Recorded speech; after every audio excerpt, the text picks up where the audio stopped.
Thriller স্টেশনে আপনাদের স্বাগত। 3D অডিও সঠিকভাবে পাওয়ার জন্য হেডফোনের লেফট আর রাইটটা একটু চেক করে নেবেন। যেমন আমি এখন আপনার বাঁ দিক থেকে বলছি, আর এই এখন আমি আপনার ডান দিক থেকে বলছি। যদি উল্টো শুনে থাকেন হেডফোনটা প্লিজ ঘুরিয়ে নেবেন। আর হ্যাঁ, আমাদের কথাবার্তা বাদ দিয়ে যদি শুধু গল্প শুনতে চান তাহলে সোজা স্কিপ করে যান 2 মিনিট 12 সেকেন্ডে। সমস্ত শ্রোতা বন্ধুদের অনুরোধে আমরা আবার নিয়ে এসেছি কর্নেল সিরিজের 4র্থ গল্প। তবে তার আগে বলে নিই, আগামী 14 আগস্ট সত্যজিৎ রায় প্রেক্ষাগৃহে সানডে টাইমস কলকাতা এবং ICCR এর উদ্যোগে অনুষ্ঠিত হতে চলেছে একটি মনোজ্ঞ সাংস্কৃতিক অনুষ্ঠান এবং সমাজের বিশিষ্ট মানুষ ও কোভিড যোদ্ধাদের সম্মান জ্ঞাপন অনুষ্ঠান। আর আমরা টিম থ্রিলার স্টেশন এই সমগ্র অনুষ্ঠানটির অডিও ভিজুয়াল পার্টনার হিসেবে ওই দিন সত্যজিৎ রায় প্রেক্ষাগৃহে উপস্থিত থাকছি। ওই দিন অর্থাৎ 14 অগস্ট সন্ধ্যায় থ্রিলার স্টেশন থেকে ইউটিউব লাইভে আপনাদের সবাইকে আমন্ত্রণ জানাচ্ছি। থ্রিলার স্টেশনের পক্ষ থেকে আমরা কৃতজ্ঞতা জানাই দেশ পাবলিশিংকে আমাদের পাশে থাকার জন্য। এবার দেশ পাবলিশিং এর অপুদের মুখ থেকে শুনে নিই কিছু কথা। নমস্কার শ্রোতা বন্ধুরা, আমি অপু আর আপনারা শুনছেন থ্রিলার স্টেশন। আমরা যারা গোয়েন্দা গল্প পড়তে ভালোবাসি তারা প্রায় সকলেই কর্নেলের নাম জানি। আর সৈয়দ মুস্তাফা সিরাজ ছোটদের জন্য বেশ কিছু কর্নেল সিরিজের গল্প লিখেছেন। আর এই সিরিজের গল্পগুলো বিভিন্ন সময় থ্রিলার স্টেশনে পরিবেশিত হয়েছে। আগামী দিনেও আরো অনেক গল্পই থ্রিলার স্টেশনে পরিবেশিত হবে। আর আমরা দেশ পাবলিশিং এর পক্ষ থেকে তাই থ্রিলার স্টেশনকে এই উদ্যোগের জন্য সাধুবাদ জানাই।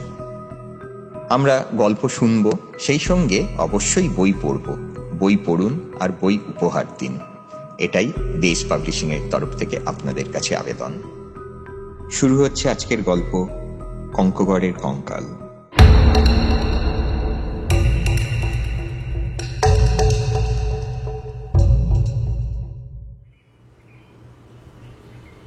কর্নেল নীলাদ্রি সরকার খুব মন দিয়ে কি একটা বই পড়ছিলেন।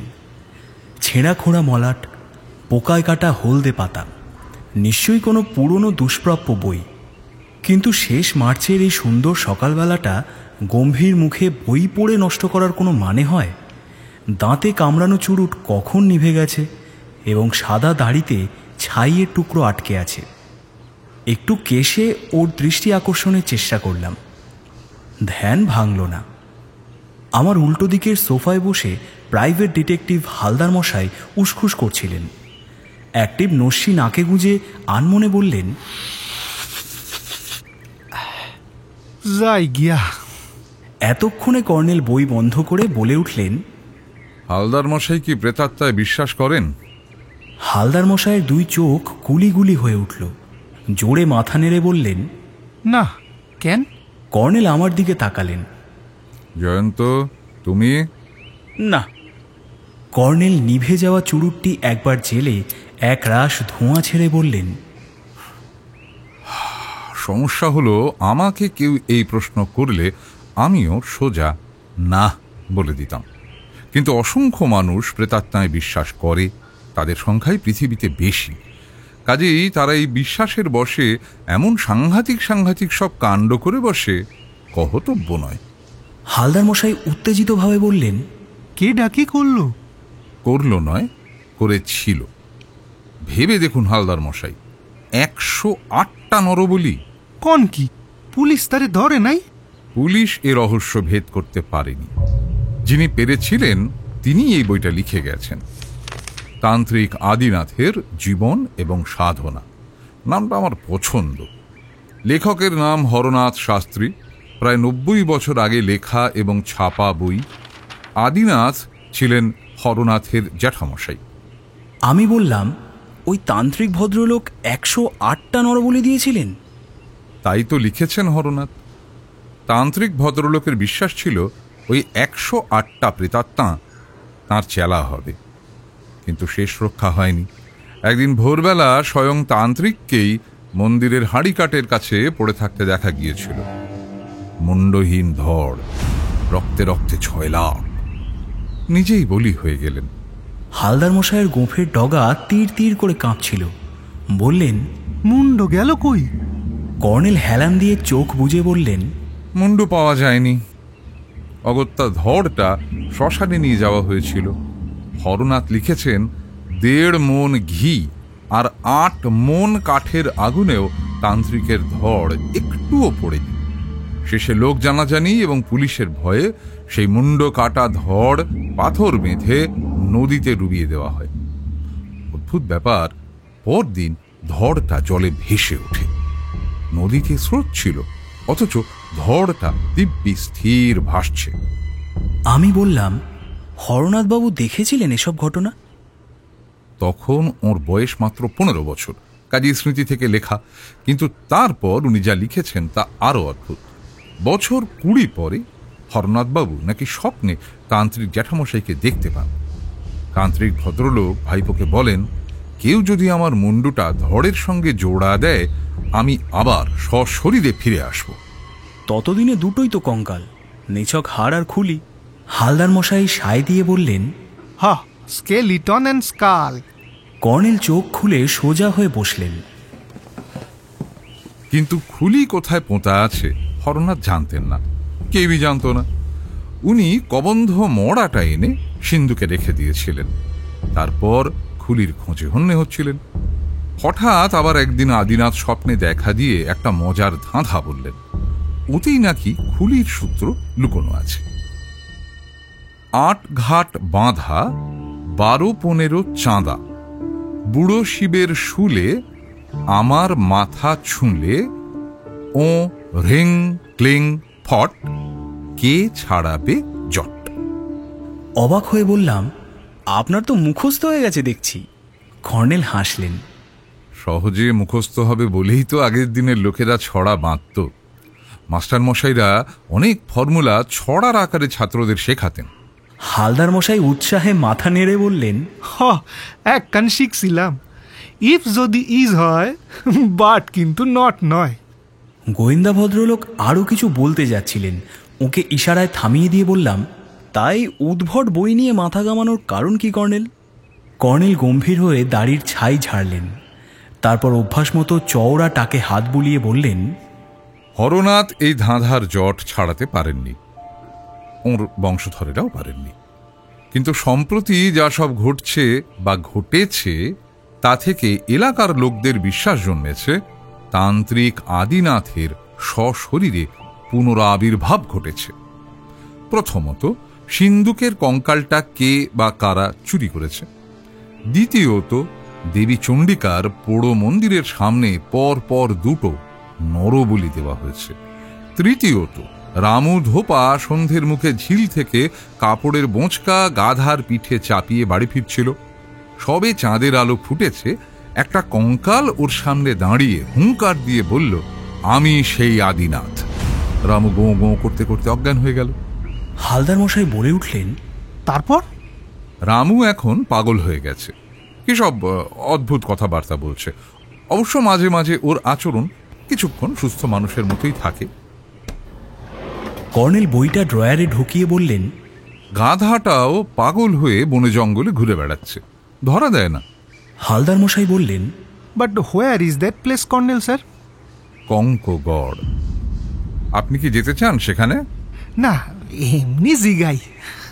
গোয়েন্দা ভদ্রলোক কাঁচুমাচু মুখে হাসলেন। কিন্তু কঙ্কগড় নামটা সেনা সেনা লাগছে। কঙ্কগড়? কঙ্কগড় বর্ধমান বিহার সীমান্তে, দুর্গাপুর থেকেও যাওয়া যায়। হালদার মশাই ব্যস্তভাবে একটি নস্যি নিলেন। ছড়াটা কি কইলেন যেন কর্নেল স্যার? কর্নেল আমার দিকে একবার তাকিয়ে এক টুকরো কাগজে ছড়াটা লিখে ওকে দিলেন, মুখে দুষ্টু দুষ্টু হাসি। হালদার মশাই ছড়াটা মুখস্থ করার চেষ্টায় ছিলেন, আমাদের চোখে চোখে কৌতুক লক্ষ্য করলেন না। ষষ্ঠীচরণ আর এক প্রস্থ কফি আনলো। কফির পেয়ালাটা তুলে বললাম, হালদার মশাই, বোঝা যাচ্ছে যে এই রহস্যের কেস কর্নেল নিজের হাতেই নিয়েছেন। আপনি বরং ওর অ্যাসিস্ট্যান্ট হতে পারেন। হালদার মশাই বাড়তি দুধ মেশানো ওর স্পেশাল কফিতে চুমুক দিয়ে খিক খিক করে হেসে উঠলেন। ওর এই হাসিটি একেবারে শিশুসুলভ। কে বলবে উনি একসময় দুধে পুলিশ ইন্সপেক্টর ছিলেন এবং ওর দাপটে যত দাগি অপরাধী তটস্থ হয়ে থাকত। চাকরি থেকে অবসর নিয়ে ডিটেকটিভ এজেন্সি খুলেছেন। মাঝে মাঝে কর্নেলের সঙ্গে আড্ডা দিতে, আবার কখনো কোনো কেস পেলে ওর ভাষায় কর্নেল স্যারের লগে কনসাল্ট করতেও আসেন। বললাম, হাসছেন কেন হালদার মশাই? কর্নেল স্যার কইলেন গাধাটা পাগল হইয়া গেছে। গাধা গাধা ইস গাধা, এস দুই কানেস। এই সময় ডোরবেল বাজল। কর্নেল মুচকি হেসে বললেন, সম্ভবত 2 খান এস এলেন। না, এস নয়, শশীনাথ শাস্ত্রী। আমি বললাম, নাম শুনে মনে হচ্ছে জজ মেনে বামুন, পাণ্ডা পুরুত ঠাকুর সম্ভবত, নাকি সংস্কৃতের পণ্ডিত মশাই। কিন্তু ষষ্ঠীচরণ যাকে নিয়ে এলো তাকে দেখে আমি অবাক হয়ে গেলাম। আমার বয়সী একজন যুবক, স্মার্ট, ঝকঝকে চেহারা, পরনে জিন্স, ব্যাগি শার্ট, কাঁধে ঝোলানো কিট ব্যাগ। কর্নেলকেও একটু অবাক দেখাচ্ছিল। বললেন, এসো দীপু, তোমার বাবা এলেন না যে? যুবকটি বসে কবজি তুলে ঘড়ি দেখে নিয়ে বলল, মর্নিংয়ে হঠাৎ ট্রাঙ্ক কল এলো, একটা মিস অ্যাপ হয়েছে বাড়িতে। বাবা আমাকে আপনার সঙ্গে দেখা করতে বলে চলে গেলেন। মিস হ্যাপ? কি মিস হ্যাপ? আবার কি, একটা ডেড বডি। ভোজুয়া নামে আমাদের একজন কাজের লোক ছিল। মন্দিরের সামনে তার বডি পাওয়া গেছে আজ ভোরে, একই অবস্থায়। হালদার মশাই নড়ে বসলেন, ফ্যাঁস ফ্যাঁসে গলায় বললেন, নরবলি।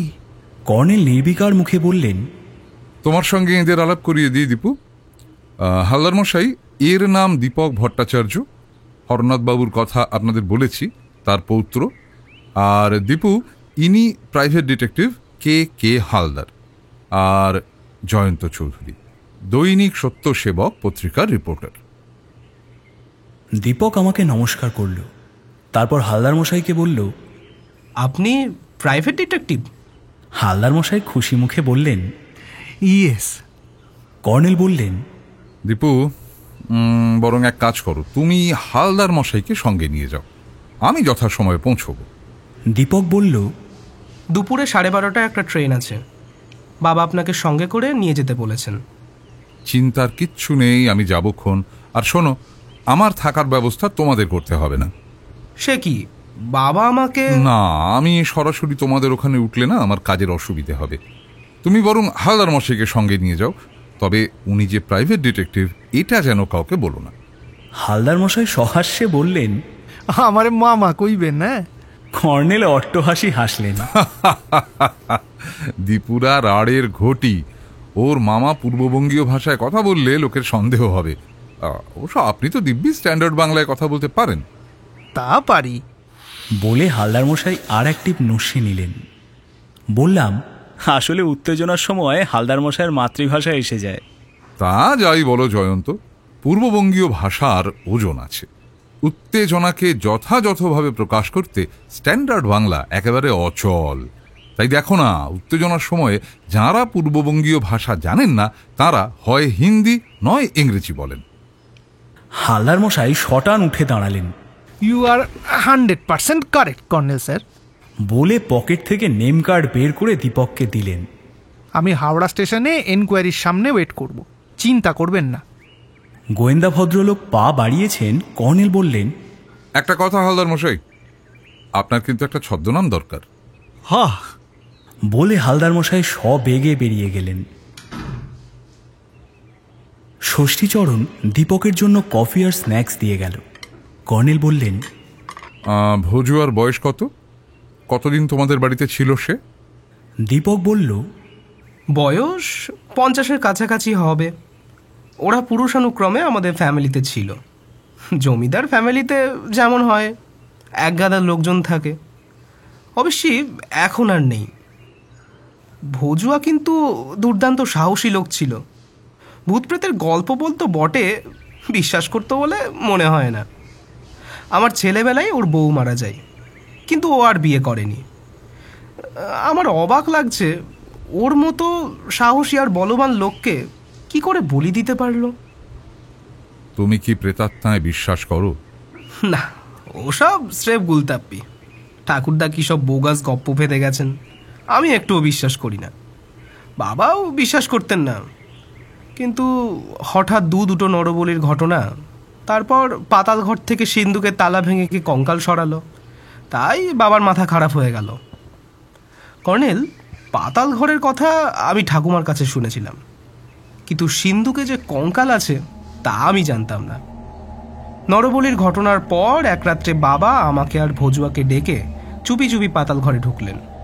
পাতাল ঘরের দরজার তালা কিন্তু ভাঙা ছিল না। আসলে গতকাল সন্ধ্যায় বাবা আপনার কাছে সব কথা খুলে বলেননি। হয়তো কঙ্কগড়ে গেলে বলবেন ভেবেছিলেন। দীপক চাপা গলায় বলল, সিন্ধুকের ভিতর কঙ্কাল সত্যিই ছিল কি? আমার বিশ্বাস হয় না। অতকালের পুরনো কঙ্কাল আস্ত থাকারও তো কথা নয়, অথচ সিন্ধুকে এক টুকরো হাড়ও পড়ে নেই। ভজুয়াকে কেউ ওভাবে খুন করবে কেন, তোমার কি ধারণা? দীপক একটু চুপ করে থাকার পর বলল, সম্ভবত ভজুয়া কিছু জানতো। তার মানে শচীনদা আর জগাইকে কে বা কারা ওভাবে খুন করেছিল সে জানতে পেরেছিল। কারণ জগাই খুন হওয়ার পর ভজুয়া আমাকে বলেছিল খামোখা একজন সাধু সন্ন্যাসী মানুষের বদনাম রটাচ্ছে লোকে, তাঁর আত্মা স্বর্গে বাস করছেন ভগবানের কাছে। ভজুয়া বলেছিল শিগগির সে এর বিহিত করবে।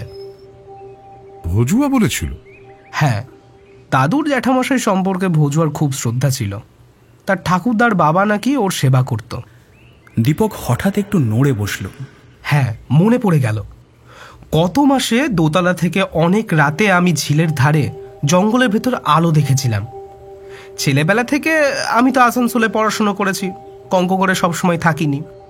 তো সকালে মাকে কথাটা বললাম। মা বললেন ওই জঙ্গলে আলো নতুন কিছু নয়, মাও নাকি অনেকবার দেখেছেন। আমি কিন্তু এতকাল পরে ওই একবার। বললাম, কিসের আলো? মানে টর্চ না হ্যারিকেন? না, মশালের আলো বলে মনে হয়েছিল। কর্নেল চোখে হেসে বললেন, প্রেতাত্মারা টর্চ বা হেরিকেন জ্বালে না জয়ন্ত। দীপক বলল, আপনি কি ভূত প্রেতে বিশ্বাস করেন? প্রকৃতিতে রহস্যের শেষ নেই দীপু। দীপক যেন একটু বিরক্ত হয়ে উঠে দাঁড়ালো, বলল, আমি চলি তাহলে। আচ্ছা, এসো। দীপক বেরিয়ে গেলে বললাম, কঙ্কগড়ের সাংঘাতিক ভূতটা আপনাকে পেয়ে বসেছে মনে হচ্ছে। আচ্ছা, ভূত বা প্রেতাত্মার সঙ্গে প্রকৃতির কি সম্পর্ক? কর্নেল গম্ভীর মুখে বললেন, আছে আছে, প্রকৃতি চির আদিম, ভূত প্রেত আদিম শক্তি ডার্লিং।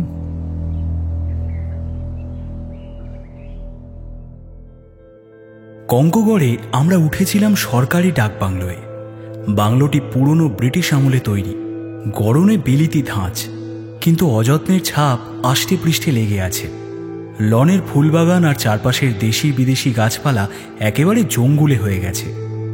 চৌকিদার রঘুলাল দুঃখ করে বলছিল, নতুন সার্কিট হাউস হওয়ার পর সরকারি কর্তারা এলে সেখানেই ওঠেন, সেখানে জায়গা না পেলে তবে কদাচিৎ কেউ এখানে জোটেন। আসলে বসতি থেকে বেশ খানিকটা দূরে বলেই এই দুরবস্থা। তবে নিচেই সেই বিশাল ঝিল এবং পাশে জঙ্গলের শুরু। তার ওধারে একটা নদী আছে, তার মানে একসময় ঝিলটি নদীর অববাহিকার একটা স্বাভাবিক চলা ছিল। ইদানিং অনেকে একে লেক বলতে শুরু করেছে। খনি অঞ্চলের শিল্পনগরী থেকে দল বেঁধে অনেকে পিকনিক করতেও আসে। রঘুলাল বলছিল নরবলির পর পিকনিক বন্ধ হয়ে গেছে, সন্ধ্যার অনেক আগে এদিকটা জনহীন হয়ে পড়ে। রঘুলালও সূর্যাস্তের আগে বাড়ি চলে যায়। তবে কর্নেল স্যার যখন এসেছেন তখন রাত্রিটা এখানে কাটাতে তার ভয় নেই। এই সাহেবকে সে ভালোই চেনে, এর আগে কতবার উনি এখানে এসেছেন। আমরা পৌঁছালাম বিকেল 4টে নাগাদ। আমাকে বিশ্রাম করতে বলে কর্নেল একা বেরোলেন। বাংলোর বারান্দা থেকে লক্ষ্য করছিলাম উনি বাইনোকুলারে পাখি টাখি দেখতে দেখতে জঙ্গলের ভেতরে ঢুকে গেলেন। রঘুলাল একটা থামে হেলান দিয়ে বসে কঙ্কগড়ের গল্প করছিল। তান্ত্রিক আদিনাথের অলৌকিক কীর্তিকলাপের কথাও বলছিল। আদিনাথের কঙ্কালের ধর ও মুন্ডের কাহিনীও তার জানা।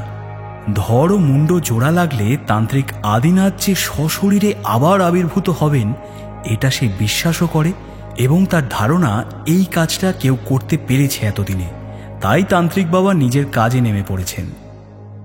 আমি বললাম, কিন্তু তান্ত্রিক বাবা তো শুনেছি 108টা নরবলি দিয়ে সিদ্ধি লাভ করেছিলেন, তাহলে আবার কেন উনি নরবলি দিচ্ছেন? রঘুলাল বাংলা বলতে পারে বাঙালির মতোই, মাথা নেড়ে বলল, না স্যার, 108টা নরবলির আগে উনি নিজেই বলি হয়েছিলেন। শুনেছি 3টে নরবলি বাকি ছিল, এতদিনে হয়ে গেল। এই লোক তিনটেকে তুমি চিনতে? চিনব না কেন স্যার, প্রথমে বলি হলেন শচীনবাবু। উনি ম্যাজিক দেখাতেন। ম্যাজিশিয়ান ছিলেন নাকি? আগে হ্যাঁ, এদেশ ওদেশ ঘুরে ম্যাজিক দেখিয়ে বেড়াতেন। তো তারপর গেল জগাই। জগাই শ্মশানের মরা পোড়াতো। শেষে গেল ভজুয়া, জমিদার বাড়ির কাজের লোক। জমিদারি আমাদের ছোটবেলায় উঠে গেছে, তাহলেও জমিদার বাড়ি নামটা টিকে আছে। তবে দেখলে বোঝা যায় কি অবস্থা ছিল। কিন্তু ব্যাপারটা বুঝুন, তান্ত্রিক বাবা ছিলেন ওই জমিদার বাড়ির লোক। শুনেছি বিষয় সম্পত্তি ছেড়ে জপ তপ নিয়ে পড়ে থাকতেন। এরপর রঘুলাল রামুধোপা আর তার গাধার গল্পে চলে এলো। একঘেয়ে উদ্ভট গল্প শোনার চেয়ে ঝিলের ধারে কিছুক্ষণ ঘুরে বেড়ানো ভালো। লনে নামলে রঘুলাল চাপা গলায় সাবধান করে দিল, আধার হওয়ার আগেই চলে আসবেন স্যার। কর্নেল সাহেবের কথা আলাদা, উনি মিলিটারির লোক। গেট পেরিয়ে ধাপবন্দি পাথরের সিঁড়ি, ফাটলে ঝোপ আর আগাছা গজিয়ে আছে। নিচের রাস্তা এবড়ো খেবড়ো। রাস্তাটা এসেছে বাঁদিক থেকে এবং এখানেই তার শেষ। ডান দিকে ছোট বড় নানা গড়নের পাথর এবং ঝোপঝাড় গাছপালা।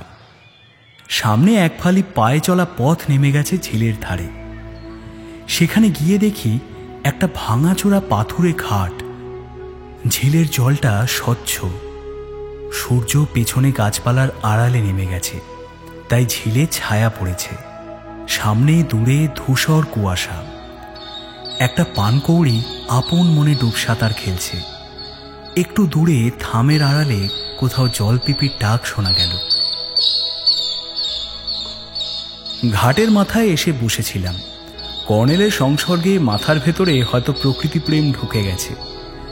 দিন শেষের এই ধূসর সময়টা সত্যি অনুভব করার মতো।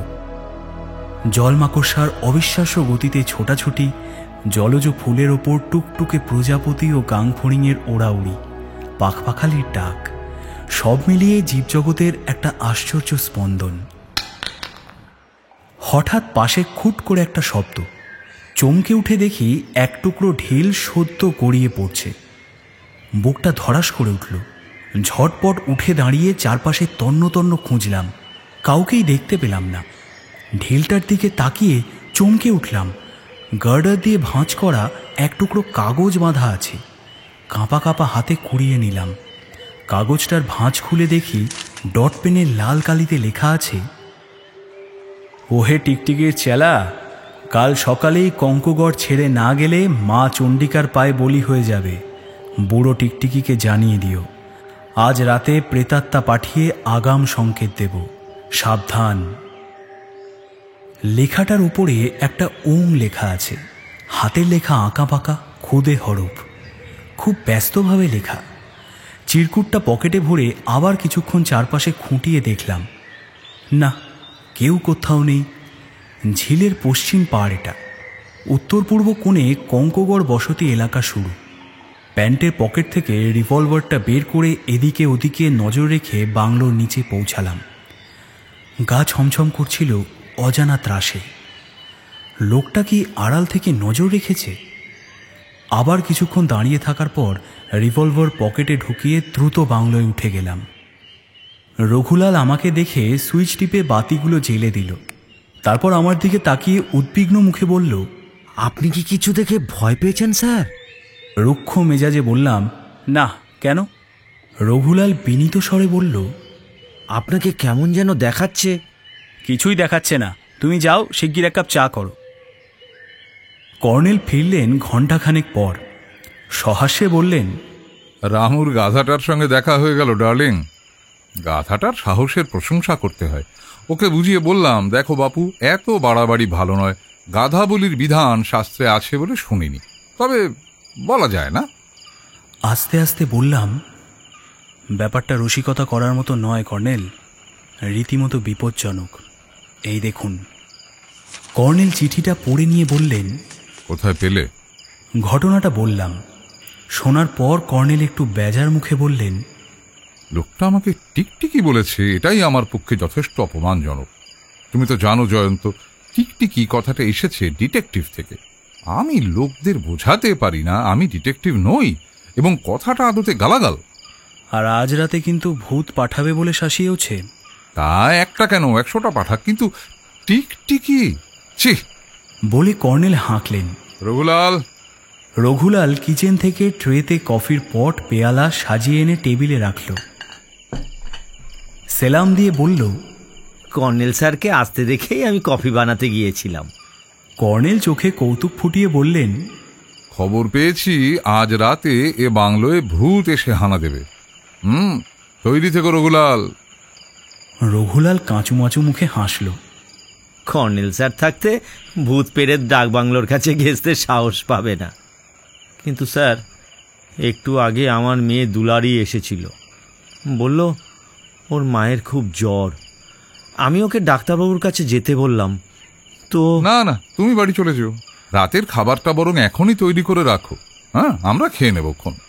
রঘুলাল হন্তদন্ত হয়ে কিচেনের দিকে চলে গেল। বললাম, রঘুলাল আসলে কেটে পড়তে চাইছে। ওর মেয়ের এসে মায়ের জ্বরের খবর দেওয়াটা স্রেফ মিথ্যে। কেন বলো তো? আরে ওর মেয়ে এলে তো টের পেতাম। তুমি কিছুই টের পাও না জয়ন্ত। কর্নেল হাসলেন। তারপর টেবিলে রাখা বাইনোকুলারটি দেখিয়ে বললেন, এই যন্ত্রচোখ দিয়ে ফ্রক পরা একটি বাচ্চা মেয়েকে বাংলোর লনে আমি দেখেছি। অবশ্য তোমাকে দেখতে পাইনি, কারণ বাংলোটা উঁচুতে আর তুমি ছিলে ঝিলের ধারে নিচে। ওখানে যথেষ্ট ঝোপঝাড়। তবে তোমার সাবধান হওয়া উচিত ছিল। তান্ত্রিক হরনাথের প্রেতাত্মা ধারালো খাঁড়া হাতে ঘুরে বেড়াচ্ছে। কর্নেল কফি শেষ করে ঘরে ঢুকলেন। সত্যি বলতে কি, একা বারান্দায় বসে থাকতে কেমন অস্বস্তি হচ্ছিল। ঘরে ঢুকে দেখি কর্নেল টেবিল বাতির আলোয় একগোছা অর্কিড খুঁটিয়ে দেখছেন। বোঝা গেল জঙ্গলে কোথাও সংগ্রহ করেছেন। আমাকে সেই অর্কিডটার বৈশিষ্ট্য বোঝাতে শুরু করলে বললাম, ওসব পরে শুনবো। রঘুলালের কাছে কিছু তথ্য জোগাড় করেছি। অর্কিডের চেয়ে সেগুলো দামি। কি তথ্য? শচীনবাবু ছিলেন ম্যাজিশিয়ান, আর জগাই ছিল শ্মশানের। ম্যাজিশিয়ানদের বলা হয় জাদুকর। জাদুর সঙ্গে নাকি তন্ত্রমন্ত্রের সম্পর্ক আছে, আবার তন্ত্রমন্ত্রের সঙ্গে তান্ত্রিক এবং তান্ত্রিকের সঙ্গে শ্মশানের সম্পর্ক আছে। কাজেই তোমার তথ্য বেশ গুরুত্বপূর্ণ। কিন্তু শাস্ত্রী মশাই, মানে দীপুর বাবার কাছে সে খবর আমি কলকাতায় বসেই পেয়ে গিয়েছি।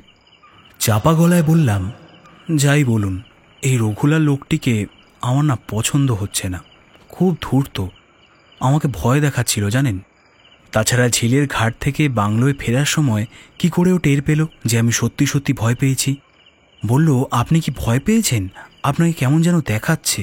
তোমাকে এখনো কেমন যেন দেখাচ্ছে ডার্লিং। ভূতপ্রেত বিশ্বাস করে না যারা, ভূতপ্রেতের ভয় তাদেরই বেশি।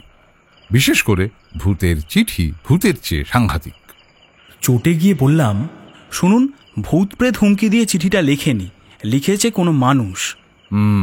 মানুষ? সেই মানুষকে সম্ভবত তান্ত্রিক আদিনাথের ভূত ভর করেছে। রসিকতা শোনার মেজাজ ছিল না, তবে বরাবর এটা লক্ষ্য করেছি, রহস্য যত জটিল এবং সাংঘাতিক হয়, আমার বৃদ্ধ বন্ধুটিকে রসিকতা তত বেশি ভূতের মতো ভর করে। বিছানায় গিয়ে হাত পা ছড়িয়ে দিলাম। ট্রেন আর বাস জার্নির ধকল এতক্ষণে পেয়ে বসেছিল। একটু পরে লক্ষ্য করলাম কর্নেল পকেট থেকে এক টুকরো ভাঙা চাকতির মতো কি যেন একটা ছোট্ট জিনিস বের করলেন। তারপর কিট ব্যাগ থেকে খুদে একটা ব্রাশ আর লোশনের শিশিও বেরোতে দেখলাম। চাকতিটার গড়ন আধখানা চাঁদের মতন। লোশনে ব্রাশ চুবিয়ে ঘষতে থাকলেন কর্নেল। জিজ্ঞেস করলাম, জঙ্গলে বুঝি মোহর কুড়িয়ে পেয়েছেন? কর্নেল আনমনে বললেন, মোহরের ভাঙা টুকরো বলতেও পারো, তবে সোনার নয়, সেকেলে মুদ্রাও নয়। কি সব খোদাই করা সিলের টুকরো, কাদা ধুয়ে ফেলেও কিছু বুঝতে পারিনি। দেখা যাক। কিছুক্ষণ পরে রঘুলালের সাড়া পাওয়া গেল। ওর হাতে দেখলাম টর্চ আর লাঠি। দরজায় দাঁড়িয়ে বলল, সব রেডি রইল স্যার, কিচেন ঘরের চাবিটা দিয়ে যাচ্ছি, আমি ভোর 6টায় এসে যাব। কর্নেলের ইশারায় ওর হাত থেকে কিচেনের চাবিটা নিয়ে নিলাম। ও চলে গেল। কর্নেল ভাঙা সিলটা আতস কাছে দেখতে লাগলেন। জিজ্ঞেস করলাম, গুপ্তযুগের সিল নাকি? কর্নেল নিঝুম সন্ধ্যারাতের পুরনো ডাকবাংলোর স্তব্ধতা ভাঙচুর করে অট্টহাসি হাসলেন। কি গুপ্ত যুগ? ওই এক পুরাতাত্ত্বিক বাতিক জয়ন্ত, মাটির তলায় কিছু পাওয়া গেলেই শটান গুপ্ত যুগ, তার আগে বা পরে নয়। তবে এটাই আশ্চর্য, এটা পুরো একটা সিলের আধখানা মাত্র। সিলটা আধখানা কেন, এটাই প্রশ্ন। এই সময় আচমকা বাংলোর আলো নিভে গেল। কর্নেল তখনই টর্চ জেলে বললেন, ফায়ার প্লেসের উপর থেকে হ্যারিকেনটা এনে জেলে দাও জয়ন্ত। লোডশেডিং প্রেতাত্মাকে বাংলোয় আসার সুযোগ করে দিতে পারে। কুইক। তাঁর কণ্ঠস্বরে স্বভাবসিদ্ধ কৌতুক, কিন্তু আমার গা ছমছম করতে লাগলো। ইংরেজ আমলের বাংলো, কাজেই ফায়ার প্লেস আছে। ঝটপট হ্যারিকেন জেলে এনে টেবিলে রাখলাম। দরজা বন্ধ করতে যাচ্ছিলাম, এমন সময় কর্নেল বললেন, চলো বরং বারান্দায় বসে জ্যোৎস্নায় প্রকৃতি দর্শন করা যাক। বেরিয়ে গিয়ে দেখি সুন্দর জ্যোৎস্না ছড়িয়ে আছে। ঝিলের জল ঝিলিমিলি করছে, গাছপালা তোলপাড় করে বাতাস বইছে। সেই অস্বস্তিকর অনুভূতি আবার ফিরে এলো। ভয়ের চোখে এদিকে ওদিকে তাকাচ্ছিলাম। হাতে টর্চ এবং পকেটে রিভলভার তৈরি। আস্তে আস্তে বললাম, সত্যিই কি লোডশেডিং নাকি কেউ মেন সুইচ অফ করেছে? দেখে আসা উচিত কর্নেল, কারণ ওই তো দূরে আলো দেখা যাচ্ছে। ছেড়ে দাও, জ্যোৎস্নায় পুরনো পৃথিবীকে ফিরে পাওয়া যায়। তাছাড়া জ্যোৎস্নার একটা নিজস্ব সৌন্দর্যও আছে। সেই কোন কবি যেন লিখেছিলেন, এমন চাঁদের আলো মরি যদি সেও ভালো, সে মরণ স্বর্গ সমান। বিরক্ত হয়ে বললাম, মৃত্যুটা প্রেতাত্মার হাতে হওয়া বড্ড অপমানজনক। আরে আমরা তো মানুষ। ডার্লিং, তাহলে দেখছি এই আদিম পরিবেশ তোমাকে প্রেতাত্মায় বিশ্বাসী করতে পেরেছে। বোগাস, আসলে আমি বলতে চাইছি। বলার আগে দেখে নাও, ওই দেখো ডান দিকে ছোপের আড়ালে প্রেতাত্মা উকি দিচ্ছে। ভেবা চাকা খেয়ে সেই দিকে টর্চের আলো ফেললাম। কয়েক সেকেন্ডের জন্য বোধ বুদ্ধি হারিয়ে গেল। দক্ষিণ পশ্চিমে ঢালের মাথায় উঁচু ঝোপ জঙ্গল। একখানে ঝোপ থেকে মুখ বের করে আছে সত্যি একটা কঙ্কাল। খুলি থেকে কাঁধ অবধি দেখা যাচ্ছে। সঙ্গে সঙ্গে টর্চ টেবিলে রেখে রিভলভার বের করে ছুঁড়লাম। কর্নেল আমার কাঁধ ধরে নাড়া দিলেন, জয়ন্ত জয়ন্ত করছো কি? এবারে টর্চ জেলে দেখি কঙ্কাল অদৃশ্য। উত্তেজিত হয়ে বললাম, অবিশ্বাস্য, অসম্ভব। কর্নেল উঠে দাঁড়িয়ে চাপা স্বরে বললেন, সব ভেস্তে দিলে তুমি। আমাদের কাছে ফায়ার আর্মস আছে, জেনে গেল প্রেতাত্মাটা, এবারও খুব সাবধান হয়ে যাবে। বলে কর্নেল টর্চের আলো ফেলতে ফেলতে ঝোপটার দিকে এগিয়ে গেলেন। ভেতরে ঢুকে কিছুক্ষণ চারদিকে আলো ফেলে তন্ন তন্ন করে খুঁজে ফিরে এলেন। একটু হেসে বললেন, যা ভেবেছি তাই। একটা কথা বলি ডার্লিং, এখানে কোথাও যা কিছু ঘটুক কখনো মাথা খারাপ করে ফেলবে না। বিশেষ করে গুলি ছোঁড়াটা চলবে না। চটে গিয়ে বললাম, তার মানে বলি দিয়ে দিলেও চুপচাপ থাকবো? তোমাকে বলি দিয়ে ওর লাভ হবে না। আচ্ছা, আপনাকে যদি চোখের সামনে বলি দেয় তাহলে আমি চুপচাপ দাঁড়িয়ে দেখবো তো? কর্নেল বারান্দায় বসে চুরুট জেলে বললেন, আমাকে বলি দেওয়ার সাহস ওর হবে না, কারণ আমার মনে হচ্ছে ও আমাকে ভালোই চেনে। কঙ্কগড়ে আমি তো এই প্রথম আসছি না। হেয়ালি করা কর্নেলের এক বিরক্তিকর অভ্যাস, তাই চুপ করে গেলাম। একটু পরেই নিচের দিকে মোটর সাইকেলের শব্দ শোনা গেল। আলোর ঝলকানি দেখা যাচ্ছিল। গেটের নিচের রাস্তায় এসে মোটর সাইকেলটা থামল। তারপর টর্চের আলোয় দীপককে আসতে দেখলাম। তার হাতেও টর্চ ছিল। বারান্দায় এসে বলল, আলো নেই কেন কর্নেল? সার্কিট হাউসে আলো দেখে এলাম। ওখানে আলো থাকলে তো এখানেও থাকার কথা। সম্ভবত প্রেতাত্মা মেইন সুইচ অফ করে দিয়ে গেছে। দিক না, জ্যোৎস্না আজকাল দুর্লভ হয়ে উঠেছে। যাই হোক, আমরা এখানে উঠেছি কি করে জানলে? দীপক হাসল। আরে কিছুক্ষণ আগে রামু পাগলা, মানে সেই রামু বাবার কাছে গিয়েছিল। বিকেলে ঝিলের জঙ্গলে ওর গাধার খোঁজে গিয়ে নাকি আড়াল থেকে দেখেছে এক দাড়িওয়ালা সাহেব ভূত ওর গাধার সঙ্গে কথা বলছেন। দেখেই সে পালিয়ে এসেছে। আপনি তো শুনেছেন বাবার আবার কোবরেজি বাতিক আছে। রামুকে রোজ সাংঘাতিক সাংঘাতিক কী সব পাচন গেলাচ্ছেন। রামু লক্ষ্মী ছেলের মতো রোজ 3 বেলা বাবার কাছে পাচন গিলতে যায়। তো বাবা আমাকে খোঁজ নিতে বললেন আপনি এই ডাক বাংলোয় উঠেছেন কিনা, কারণ এই বাংলোটা ঝিলার জঙ্গলের কাছেই তো। আমাদের হালদার মশাইয়ের খবর কি?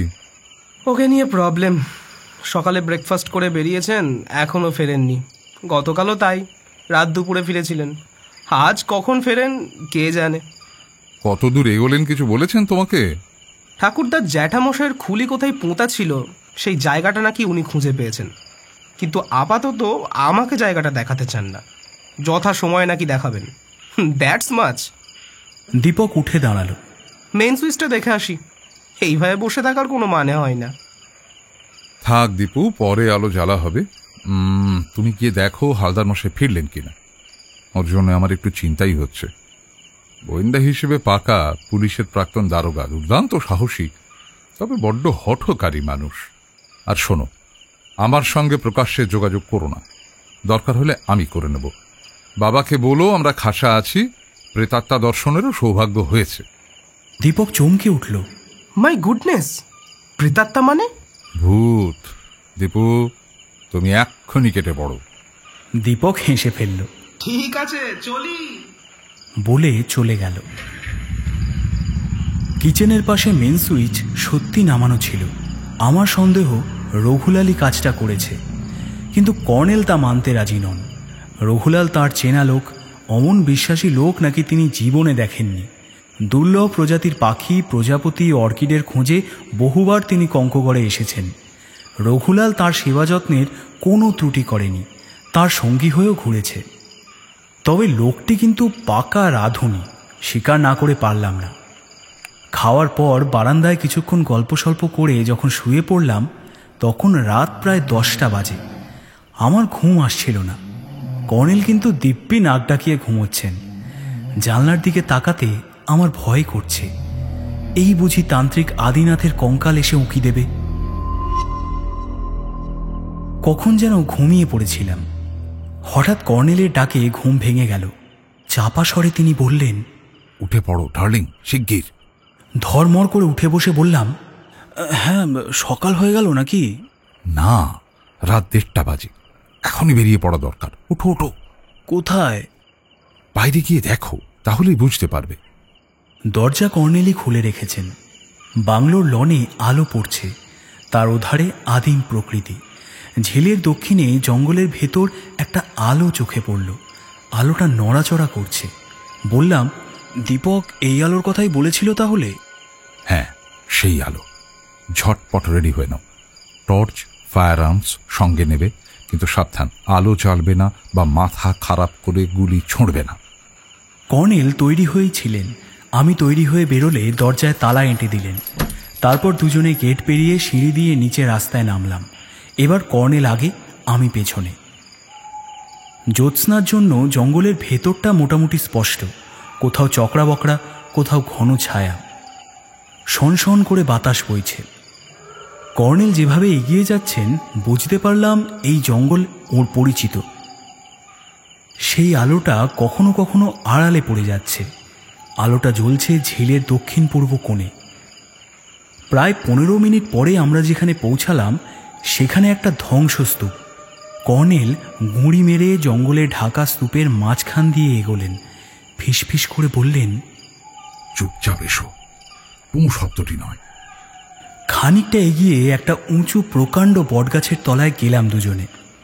প্রকাণ্ড সব ঝুড়ি নেমেছে বটগাছটার। একটা ঝুড়ির আড়ালে কর্নেল বসে পড়লেন, আমিও বসলাম। সামনে খানিকটা ফাঁকা জায়গা, সেখানেই একটা মশাল মাটিতে পোঁতা আছে, দাউ দাউ করে জ্বলছে। আর মশালের পাশে দাঁড়িয়ে বিকট অঙ্গভঙ্গি করছে সেই নরকঙ্কালটা। মশালের পিছনে একটা পাথুরে দেওয়াল, দেওয়ালে কঙ্কালটার ছায়াটাও নড়ছে। নিজের চোখকে বিশ্বাস করা কঠিন এমন এক দৃশ্য। সবচেয়ে ভয়ঙ্কর ব্যাপার, কঙ্কালের 2 হাতের মুঠোয় একটা চকচকে খাঁড়া, একটু তফাতে একটা হাড়ি কাঠ পোঁতা আছে। তার পাশে একটা লোক আষ্টে পৃষ্ঠে বাঁধা অবস্থায় পড়ে আছে। কঙ্কালটা খাঁড়া নাচিয়ে খ্যানখ্যানে গলায় বলে উঠল, এখনো বলছি ওটা কোথায় আছে বল, না বললেই বলি হয়ে যাবি। বন্দি লোকটা ঘুঁ ঘুঁ করে কি একটা বলার চেষ্টা করলো, কিন্তু পারল না। কঙ্কালটা হুঙ্কার দিল, দেখাবি হচ্ছে তুই আমার খুনির সমাধি করেছিস, তুই ওটা পেয়েছিস। বলছি বন্দি লোকটা আবার গুঁ গুঁ করে উঠল। তখন কঙ্কালটা এক পা বাড়িয়ে খাঁড়া তুলে তেমনই খ্যানখ্যানে গলায় বলে উঠল, এরপর আমার আর মাথার ঠিক রইল না। কর্নেলের নিষেধ ভুলে গেলাম। চোখের সামনে নরবলি হবে, আস্ত একটা ভূত মানুষের গলায় গোপ বসাবে, এই কি সহ্য করা যায়? এক লাফে বেরিয়ে গিয়ে রিভলভার তুলে করছে উঠলাম, নিকুচি করেছে ব্যাটার ছেলে ভূতের। অমনি কঙ্কালটা শূন্যে ভেসে পেছনের পাঁচিলের আড়ালে অদৃশ্য হয়ে গেল। তাড়া করতে যাচ্ছি, এমন সময় কর্নেল ডাকলেন, জয়ন্ত, জয়ন্ত, কি পাগলামি করছো? খাপ্পা হয়ে বললাম, পাগলামি আমি করছি না, আপনি। চোখের সামনে একটা মানুষকে একটা ভূত ব্যাটার ছেলে বলি দেবে? প্রেতাত্মার পেছনে তাড়া করে লাভ নেই ডার্লিং, বরং এসো হালদার মশাইয়ের বাঁধন খুলে দিই। আকাশ থেকে পড়লাম, উনি হালদার মশাই! কি সর্বনাশ! কর্নেল মশালটা উপরে এনে বন্দি হালদার মশাইয়ের কাছে পুঁতলেন। মশালটা তৈরি করা হয়েছে একটা ত্রিশূলে। টর্চের আলোয় গোয়েন্দা ভদ্রলোকের দুর্দশা দেখে কষ্ট হলো। দড়ির বাঁধন খুলে দেওয়ার পর উনি তড়াক করে উঠে দাঁড়ালেন। খিকখিক করে একচোট হেসে বললেন, বলি দিত না, ভয় দেখাইতেছিল। কর্নেল টর্চের আলো ঝেলে সেই ভাঙা দেওয়ালের কাছে কিছু তদন্ত করতে গেলেন। আমি বললাম, হালদার মশাই, কঙ্কালটার হাতে না খাঁড়া ছিল, সে সত্যি আপনার গলায় কোপ বসাতে যাচ্ছিল। কি কি কঙ্কাল? হালদার মশাই পোশাক থেকে ধুলো ঝাড়তে ঝাড়তে বললেন, কই কঙ্কাল? কঙ্কাল কোথায় দেখলেন? আরে এই তো দেখলাম খাঁড়া হাতে একটা কঙ্কাল। না, একজন সাধু বাবা, কাপালিক কইতে পারেন। তারে ফলো করে আসছিলাম, হঠাৎ সে গাছের ওপর থেকে জাম্প দিল। ওহ, কি সাংঘাতিক জোর মশাই তার গায়ে! কিন্তু আমরা দেখলাম একটা কঙ্কাল খাঁড়া হাতে আপনাকে শাসাচ্ছে। ভুল দেখছেন, বলে হালদার মশাই প্যান্টের পকেটে হাত ঢোকালেন। আবার একচোট হেসে বললেন, আমার ফায়ার আর্মস আছে, টের পায় নাই। তাহলে কোনো কঙ্কাল আপনি দেখেননি? না। কিন্তু সে আপনার সঙ্গে কথা বলছিল, শাসাচ্ছিল। কাপালিক, কাপালিক। কর্নেল এসে বললেন, কঙ্কালটাকে হালদার মশাই দেখতে পাননি, কারণ ওকে ওপাশে কাত করে ফেলে রেখেছিল। উনি ভাবছিলেন যে কাপালিক ওকে ধরেছে সেই কথা বলছে। হালদার মশাই নস্যির কৌটো বের করে নস্যি নিলেন। তারপর বললেন, কর্নেল স্যার, জয়ন্তবাবু কঙ্কালের কথা বলছেন, কিছু বুঝতে পারতাছি না। আপনি বুঝায় দেন, এখানে স্কেলিটন আইলো কেমনে?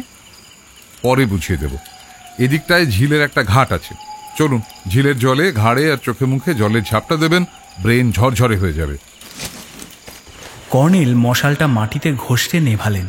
তারপর ধ্বংসস্তূপের ভেতর দিয়ে পথ দেখিয়ে নিয়ে গেলেন। এখানেও একটা ভাঙাছোড়া পাথুরে ঘাট।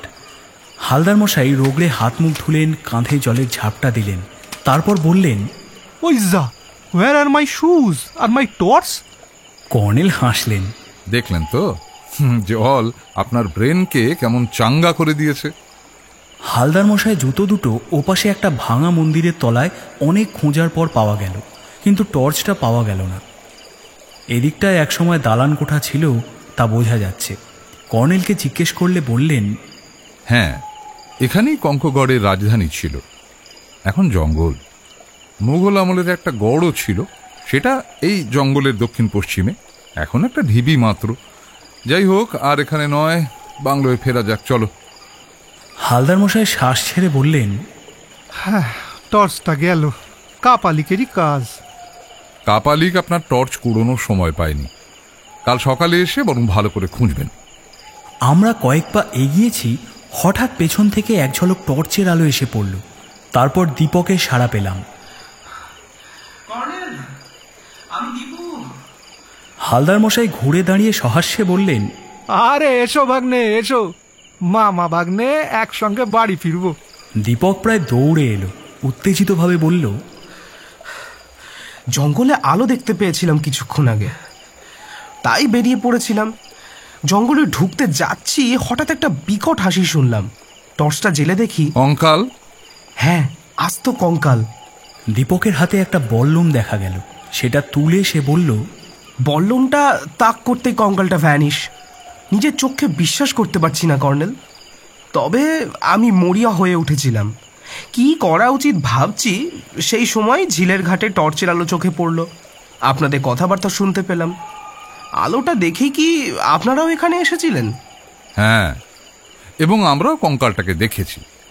হালদার মশাই জোরে মাথা নেড়ে বললেন, আমি তো দেখি নাই, আমি একজন কাপালিক দেখছিলাম, তারে ফলো করছিলাম। দীপক বলল, কাপালিক? বলেন কি? কাল রাত্রেও তারে ফলো করছিলাম। চণ্ডীর মন্দিরে ওইখানে ত্রিশূল দিয়া মাটি খুঁড়ছিল, আমার সাড়া পেয়ে কাইটটা পড়ল। আবার আজও বহুক্ষণ ওত পেতে থাইকা তারে দেখলাম। আজ আর মাটি খুঁড়ছিল না, তার পিঠে একটা বোসকা বাঁধা ছিল। বোসকা লইয়া দৌড়ানো সহজ নয়। বোসকায় কি থাকতে পারে কর্নেল স্যার? কঙ্কাল থাকতেও পারে। দীপক বলল, তাহলে ওটা কি ঠাকুরদা জ্যাঠামশাইয়ের সেই কঙ্কাল? কিছু বলা যায় না। তবে এখানে আর নয়, বাংলোয় ফেরা যাক। দীপু, তুমিও এসো, মামাবাবুর সঙ্গে বাড়ি ফিরবে। দীপক পা বাড়িয়ে নার্ভাসভাবে হেসে বলল, ঠাকুরদার লেখা বইটার কথা তাহলে সত্যি? কিন্তু কে ওই কাপালিক? আমি বললাম, সে যেই হোক, আপনাদের পাতাল ঘর থেকে সে কঙ্কাল চুরি করেছে এবং কোথায় খুলি পোঁতা ছিল তাও আবিষ্কার করেছে। তারপর ধরের সঙ্গে মুন্ডু জুড়েছে। দেখুন, প্রেতাত্মায় বিশ্বাস করি বা না করি, এই ব্যাপারটা কিন্তু পরিষ্কার বোঝা যাচ্ছে। হালদার মশাই আনমনে বললেন, আমি কঙ্কালটারে দেখলাম না কেন? চোখে দেখেননি, তার বিদঘুটে কথাবার্তা তো শুনেছেন নাকি? এই বলে গুম হয়ে গেলেন গোয়েন্দা ভদ্রলোক। ডাকবাংলোয় আবার আলো নেই। তার চেয়ে অদ্ভুত ব্যাপার, আমাদের ঘরের দরজার তালা ভাঙা। কিচেনের দিকে গিয়ে দেখি মেইন সুইচ আগের মতোই অফ করা আছে। অন করে দিলাম, আলো জ্বলে উঠল। ঘরে ফিরে এসে দেখলাম লন্ডভন্ড অবস্থা। কর্নেল তার কিট ব্যাগ গোছাচ্ছেন, হালদার মশাই বিড়বিড় করছেন, সোর সোর, কাপালিক না সোর। দীপক আর আমি ওলটপালট বিছানা দুটো ঠিকঠাক করে ফেললাম। আমার ব্যাগের জিনিসপত্র মেঝে ছত্রখান হয়ে পড়েছিল, গুছিয়ে নিলাম। কর্নেল একটু হেসে বললেন, চোর বড্ড বোকা। তার এটুকু বোঝা উচিত ছিল, যা সে খুঁজতে এসেছে তা বাংলোয় রেখে যাবার পাত্র আমি নই। আসলে প্রথমে সে ধরেই নিয়েছিল জিনিসটা হালদার মশাইয়ের কাছে আছে, তাই তাকে বলিদানের ভয় দেখাচ্ছিল। আমরা গিয়ে পড়ার পর সে পালিয়ে গেল, কিন্তু তার মাথায় তখন খটকা বেঁধেছে। বলিদানের হুমকিতেও যখন জিনিসটা পাওয়া গেল না, তখন ওটা নিশ্চয়ই হালদার মশাইয়ের কাছে নেই, সম্ভবত আমার কাছেই আছে। অতএব আমাদের অনুপস্থিতির সুযোগে সে বাংলোয় এসে হানা দিয়েছিল। কর্নেল মেঝের দিকে তাকালেন। খালি পায়ে এসেছিল চোর, লাল সুরকির স্পষ্ট ছাপ পড়েছে। একটুখানি জল কাদা ভেঙেই, মানে শর্টকাটে এসেছিল। যাই হোক, রাত 3টে বাজে প্রায়। জয়ন্ত, তুমি কিচেনে গিয়ে কেরোসিন কুকার জেলে প্লিজ এক পট কফি করে ফেলো। কফি এখন খুবই দরকার। দীপক বলল, চলুন জয়ন্তদা, আমি আপনাকে হেল্প করছি। রঘুলাল কাজের লোক, কিচেনে সব কিছু ঠিকঠাক করে রেখে গিয়েছিল। কফি তৈরির কাজটা আমিই করলাম। দীপক প্রহরীর মতো বল্লমা টর্চ হাতে দাঁড়িয়ে রইল। তার ভাবভঙ্গিতে বোঝা যাচ্ছিল যে সে ভীষণ ভয় পেয়েছে। আর পাওয়ারই কথা, ভয় কি আমিও পাইনি? এই চর্মচক্ষে জ্যান্ত কঙ্কাল দর্শন আর তার বিকট খ্যানখ্যানে গলায় কথাবার্তা শোনা জীবনে একটা সাংঘাতিক অভিজ্ঞতা। কর্নেল ঠিকই বলেন, প্রকৃতির রহস্যের শেষ নেই। সভ্যতার আলোর তলায় আদিম রহস্যে ভরা অন্ধকার থেকে গেছে। কফি করতে করতে হালদার মশাইয়ের দুর্দশার বিবরণ দিলাম দীপককে। দীপক হাসবার চেষ্টা করে বলল, ডিটেকটিভ ভদ্রলোকের মাথায় নির্ঘাত ছিট আছে। বললাম, কর্নেলের মাথাতেও না কম ছিট নেই। ট্রেতে কফির পট আর পেয়ালা সাজিয়ে নিয়ে এলাম। দীপক কিচেনে তালা এঁটে দিল। ঘরে ঢুকে দেখি হালদার মশাই চাপা গলায় কর্নেলকে তার তদন্ত রিপোর্ট দিচ্ছেন। কফি খেতে খেতে ক্রমশ চাঙ্গা হচ্ছিলেন প্রাইভেট ডিটেকটিভ। প্যান্ট শার্টে লালচে দাগড়া দাগড়া ছোপ। খিক করে হেসে বললেন, কর্নেল স্যার কইলেন যে দড়ি দিয়া আমারে বাঁধছিল তা নাকি রামু ধোপার গাধা বাঁধার দড়ি। ঠিক, তাই তো ভাবছিলাম কাপালিক দড়ি পাইল কই। রামু এবং তার গাধাকে নিয়ে কর্নেল হালদার মশাইয়ের সঙ্গে কিছুক্ষণ রসিকতা করার পর হঠাৎ গম্ভীর হয়ে বললেন, না দীপু, এবার শুয়ে পড়া উচিত। তোমার মামাবাবুর উপরে বড্ড ধকল গেছে, ওর বিশ্রাম দরকার। বলে হালদার মশাই উঠে দাঁড়ালেন। ওরা চলে যাওয়ার পর দরজা বন্ধ করে বাতি নিভিয়ে আমরা শুয়ে পড়লাম। কর্নেল বললেন, তাহলে ডার্লিং, তোমায় যা বলেছিলাম। হ্যাঁ, রহস্য ঘনীভূত, কিন্তু কঙ্কাল যে জিনিসটা চাইছিল সেটা কি ওই চাকতি? হ্যাঁ, ব্রোঞ্জের সিল। কি আছে ওতে? কর্নেল সেই ছড়াটা আওড়ালেন ঘুম ঘুম কণ্ঠস্বরে। 8 ঘাট বাঁধা, 12-15 চাঁদা, বুড়ো শিবের শুলে আমার মাথা ছুঁলে, ওং হ্রিং ক্লিং ফট, কে ছাড়াবে জট। তারপর ওর নাক ডাকা শুরু হয়ে গেল। কয়েকবার ডেকে আর সাড়া পাওয়া গেল না, তাই ঘুমাবার চেষ্টা করছিলাম।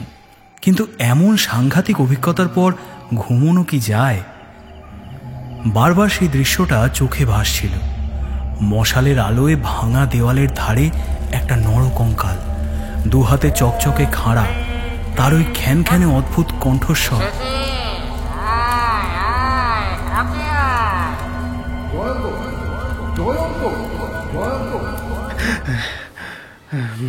কেউ ধাক্কা দিচ্ছিল। তরাক করে উঠে বসলাম। কর্নেলকে দেখতে পেলাম। মাথার টুপিতে শুকনো পাতা, মাকড়সার জাল, খড়কুটো আটকে আছে। হাতে প্রজাপতি ধরা নেট স্টিক, গলায় ক্যামেরা এবং বাইনোকুলার ঝুলছে। বললেন, 10টা বাজে প্রায়, ব্রেকফাস্ট রেডি। রঘুলালকে বলে গিয়েছিলাম তোমাকে যেন যথেচ্ছ ঘুমোতে দেয়। উনি পোশাক বদলাতে ব্যস্ত হলেন। বুঝলাম যথারীতি ভোরবেলা প্রকৃতি জগতে চলে গিয়েছিলেন, তবে অনেক দেরি করেই ফিরেছেন আজ। কিছুক্ষণ পরে ব্রেকফাস্টে বসে বললাম, কঙ্কালের ব্যাপারটা ঠিক বুঝতে পারছি না।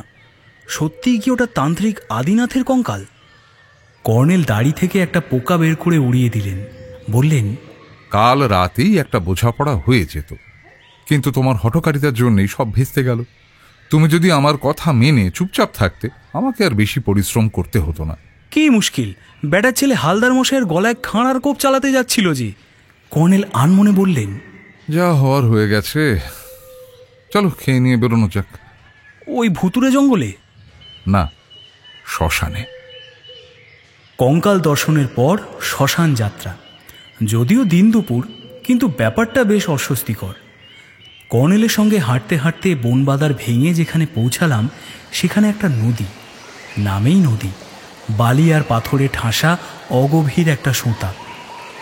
এঁকে বেঁকে ঝিরঝিরে এক ফালি কালো জল অবশ্য বয়ে যাচ্ছে। প্রকাণ্ড একটা বটগাছের তলায় জীর্ণ কুঁড়ে ঘর। নদীর বালিতে গর্ত খুঁড়ে 3টে কাচ্চা বাচ্চা হুল্লোড় করে কি খেলা খেলছে। কর্নেল কুঁড়ে ঘরের কাছে গেলেন। এতক্ষণে ওপাশে একটা বাঁশের মাচা দেখতে পেলাম। মাচায় বসে আছে একটা 15-16 বছরের ছেলে। চেহারাটা যেন কোষ্টি পাথরে খোদাই করা, পরনে হাফ প্যান্ট আর ছেঁড়া লাল গেঞ্জি। আমাদের দেখে সে ফ্যাল ফ্যাল করে তাকিয়ে রইল। কর্নেল মিঠে গলায় বললেন, কি মনাই, আমাকে চিনতে পারছো না? গত বছর তুমি আমাকে জঙ্গলের গাছ থেকে কত অর্কিড পেড়ে দিয়েছিলে, মনে পড়ছে? মনাই নামে ছেলেটির মুখে একটা হাসি ফুটল। মাচা থেকে নেমে সে সেলাম দিয়ে বলল, নদীর ওপারে একটা গাছ দেখেছি স্যার, লাল লাল পাতা। তোমার বাবার খবর শুনে মন খারাপ হয়ে গেছে মনাই। মনাইয়ের মুখের খুশিটা যেন চলে গেল। চোখ নামিয়ে আঙ্গুল খুঁড়তে থাকলো সে। বুঝলাম মনাই সেই জগাইয়ের ছেলে। তার চোখটা ছলছল করছিল। কর্নেল বললেন, তোমার মা কোথায়? ঘাটোয়ারি বাবুর অফিসে গেছে। বাবার মাইনের টাকা বাকি তো, বাবু রোজ ঘোরাচ্ছে মাকে। কর্নেল বাঁশের মাচায় সাবধানে বসলেন। পুরনো মাচা ওর ভার সইতে পারবে না মনে হচ্ছিল। উনি ইশারায় আমাকে বসতে বললেন। ভয় ভয়ে একপাশে বসলাম। কর্নেল বললেন, জগাইয়ের এটা আড্ডা দেওয়ার আখড়া ছিল জয়ন্ত। সন্ধেবেলায় ওর কাছে কত লোক আড্ডা দিতে আসতো, তাই না মনাই? মনাই মাথা নাড়ল। মাঝে মাঝে সাধু সন্ন্যাসীরাও এখানে এসে ধুনি জ্বালিয়ে বসতেন শুনেছি, জগাই বলছিল। তো তোমার বাবা খুন হওয়ার আগেও নিশ্চয়ই কোনো সাধু সন্ন্যাসী এসেছিলেন। ওই যে ধুনির ছাই দেখছি। মনাই একটু ইতস্তত করে বলল, ম্যাজিক বাবুর সঙ্গে এক সাধু আসতো স্যার। চেহারাটা দেখলে ভয় করে, মাথায় জটা, লাল চোখ। মা বলছিল ওই সাধুই প্রথমে ম্যাজিক বাবুকে চণ্ডীর থানে বলি দিয়েছে। তারপর বাবাকে। ম্যাজিক বাবু মানে শচীন হাজরা? মনাই মাথা নাড়িয়ে সম্মতি জানালো। বলল, মা বলছিল ওই সাধুই নাকি অজ্ঞান করে বাবাকে বলি দিয়েছে। বাবাকে যে রাত্রিরে বলি দেয় খুব ঝড় বৃষ্টি হচ্ছিল, আমি জেগেই ছিলাম। মা বারবার ঘরের দোর ফাঁক করে বাবাকে ডাকছিল, বাবা এলো না। শেষে জলঝড় থামলে মা লণ্ঠন হাতে এখানে এলো, আমাকেও সঙ্গে নিয়ে এলো, বলল দুজনে ঠ্যাং ধরে টানতে টানতে ঘরে ঢোকাবো। বলো কি? তারপর এসে দেখি বাবা নেই, সাধু বসে আছে। মা সাধু বাবাকে ডাকাডাকি করলো। সাধু বাবা চোখ বুজে মন্তর পড়ছিল, তাকালোই না। তখন মা সাধু বাবাকে বকাঝকা করলো। অনেকক্ষণ পর সাধু বাবা চোখ কটমট করে বলল, জগাইকে একটা কাজে পাঠিয়েছি, তোরা ঘুমোগে যা। তোমরা ঘুমোতে গেলে? তারপর আর বাবার পাত্তা নেই। সকালে একটা মরা এলো, ঘাটোয়ারি বাবুর লোক, এক পাজা কাঠ মাথায় করে এলো। বাবা নেই দেখে সে মায়ের সাথে ঝগড়া করলো। সেই সময় রামু হাঁপাতে হাঁপাতে এসে খবর দিল চণ্ডীর থানে। মনাই একটা ঢোক গিলে থেমে গেল। কর্নেল বললেন, পুলিশ আসেনি তারপর? এসেছিল স্যার, মা সব বলেছে পুলিশকে। আচ্ছা মনাই, সেই সাধু বাবাকে আগে কখনো দেখেছো? ভালো করে ভেবে বলো। দেখিনি, তবে চেনা চেনা মনে হয়েছিল। ভজুয়াকে নিশ্চয়ই চিনতে তুমি, সেও তো বলি হয়ে গেছে শুনেছি। হ্যাঁ স্যার, মা বলছিল এও সাধু বাবার কাজ। সাধু বাবা নাকি মানুষ না, মানুষের রূপ ধরে এসেছিল। ঠিক বলেছ মনাই। শুনেছি সাধু বাবা আসলে একটা নরকঙ্কাল। মনাই চমকে উঠল, ভয় পাওয়া মুখে বলল, স্যার, মা বলছিল সাধু বাবার কাছে যেন একটা কঙ্কাল দাঁড়িয়েছিল। আমি দেখতে পাইনি, মা নাকি দেখেছিল। সেই ঝড় বৃষ্টির রাতে? মনাই জোরে মাথা দোলালো। কর্নেল ওর হাতে একটা 10 টাকার নোট গুঁজে দিলেন। সে টাকাটা নিয়ে পকেটে ঢুকিয়ে বলল, চলুন স্যার, সেই গাছ থেকে লাল পাতার ঝুড়ি পেরে দেব। ওবেলা আসবো। তো ভজুয়া তোমার বাবার কাছে আড্ডা দিতে আসতো না? আসতো তো স্যার। সাধু বাবা থাকার সময় ভজুয়া এসেছিল? কর্নেল উঠে পড়লেন, বললেন, ওবেলা আসবো। তখন তোমার মায়ের সঙ্গে দেখা করব। চলি। শ্মশানতলা থেকে এক ফালি পায়ে চলা পথে পৌঁছে বললাম, ছেলেটা খুব স্মার্ট এবং অত্যন্ত সরল। প্রকৃতির মধ্যে যারা থাকে তারা স্বভাবত সরল হয়। আর ওকে স্মার্ট বললে সেও ঠিক, কারণ এখনই ওকে বেঁচে থাকার জন্য লড়াই দিতে হবে। সম্ভবত এই বয়সেই ঘাটোয়ারি বাবু ওকে কাজে বহাল করবেন। তবে মরা পোড়ানোর কাজটা ওর পক্ষে কঠিন হবে না। বাবার সঙ্গেই কাজটা ওকে করতে হয়েছে, আমি দেখেছি। এবার আমরা কোথায় যাচ্ছি? ম্যাজিক বাবুর বাড়ি। কঙ্কগড়ের এদিকটা চেহারায় একেবারে পাড়া গাঁ। গা ঘেঁষাঘেঁষি মাটির বাড়ি, টালি বা খড়ের চাল। কিন্তু কয়েকটা বাড়ির মাথায় টিভির অ্যান্টেনা দেখে অবাক হলাম। কিছুক্ষণ পরে একটা পিচের রাস্তায় উঠলাম। এরপর মফস্বল শহরের চেহারা। নতুন পুরনো একতলা বা দোতলা বাড়ি, পিচ রাস্তায় truck, tempo, jeep, private car এবং সাইকেল রিক্সার বিরক্তিকর আনাগোনা। মোড়ে একটা খালি সাইকেল রিক্সার কাছে গেলেন কর্নেল, বললেন, ওহে রিক্সাওয়ালা, এখানে ম্যাজিক বাবুর বাড়িটা কোথায় জানো? রিক্সাওয়ালা চমকে ওঠা ভঙ্গিতে বলল, ম্যাজিক বাবু? সে তো মা চণ্ডীর থানে নরবলি হয়ে গেছে স্যার। বলো কি? আগে হ্যাঁ, সে এক সাংঘাতিক কাণ্ড। কথায় বলে বেদের মরণ সাপের হাতে। যে ভূতটাকে নিয়ে খেলা দেখাতো, সেই ভূতটাই নাকি বলি দিয়েছে। ভূত নিয়ে খেলা দেখাতো ম্যাজিক বাবু? কেমন ভূত? তুমি দেখেছিলে ভূতের খেলা? রিক্সাওয়ালা দুঃখিত মুখে একটু হাসল। দেখেছিলাম স্যার। নরকঙ্কালী স্টেজে এসে নাচতো। ম্যাজিক বাবু বলতো ওঠ, উঠে দাঁড়াতো। বস বললো বসতো। নাচ বললো নাচতো। সে কি নাচ স্যার! কর্নেল চুরুট জেলে বললেন, ওর বাড়িটা কোথায়? নিয়ে চলো আমাদের। ম্যাজিক বাবুর নিজের বাড়ি তো ছিল না স্যার। বাউন্ডুলে লোক, মাঝে মাঝে এসে থাকতো, আবার কোথায় চলে যেত কে জানে। কিন্তু কার বাড়িতে এসে থাকতো? মোহনবাবুর বাড়িতে, স্কুলের মাস্টার উনি। চলো মোহনবাবুর কাছে যাওয়া যায়। বলে কর্নেল রিক্সায় উঠে বসলেন, আর ওর ইশারায় আমি উঠে বসলাম। রিক্সাওয়ালা বলল, কিন্তু মাস্টারমশাই তো এখন স্কুলে আছেন। ওর বাড়ি গিয়ে খবর দেবো খন, তুমি ওর বাড়িতেই নিয়ে চলো। কিন্তু বাড়ি অবধি রিক্সা যাবে না। যতদূর যায় নিয়ে চলো।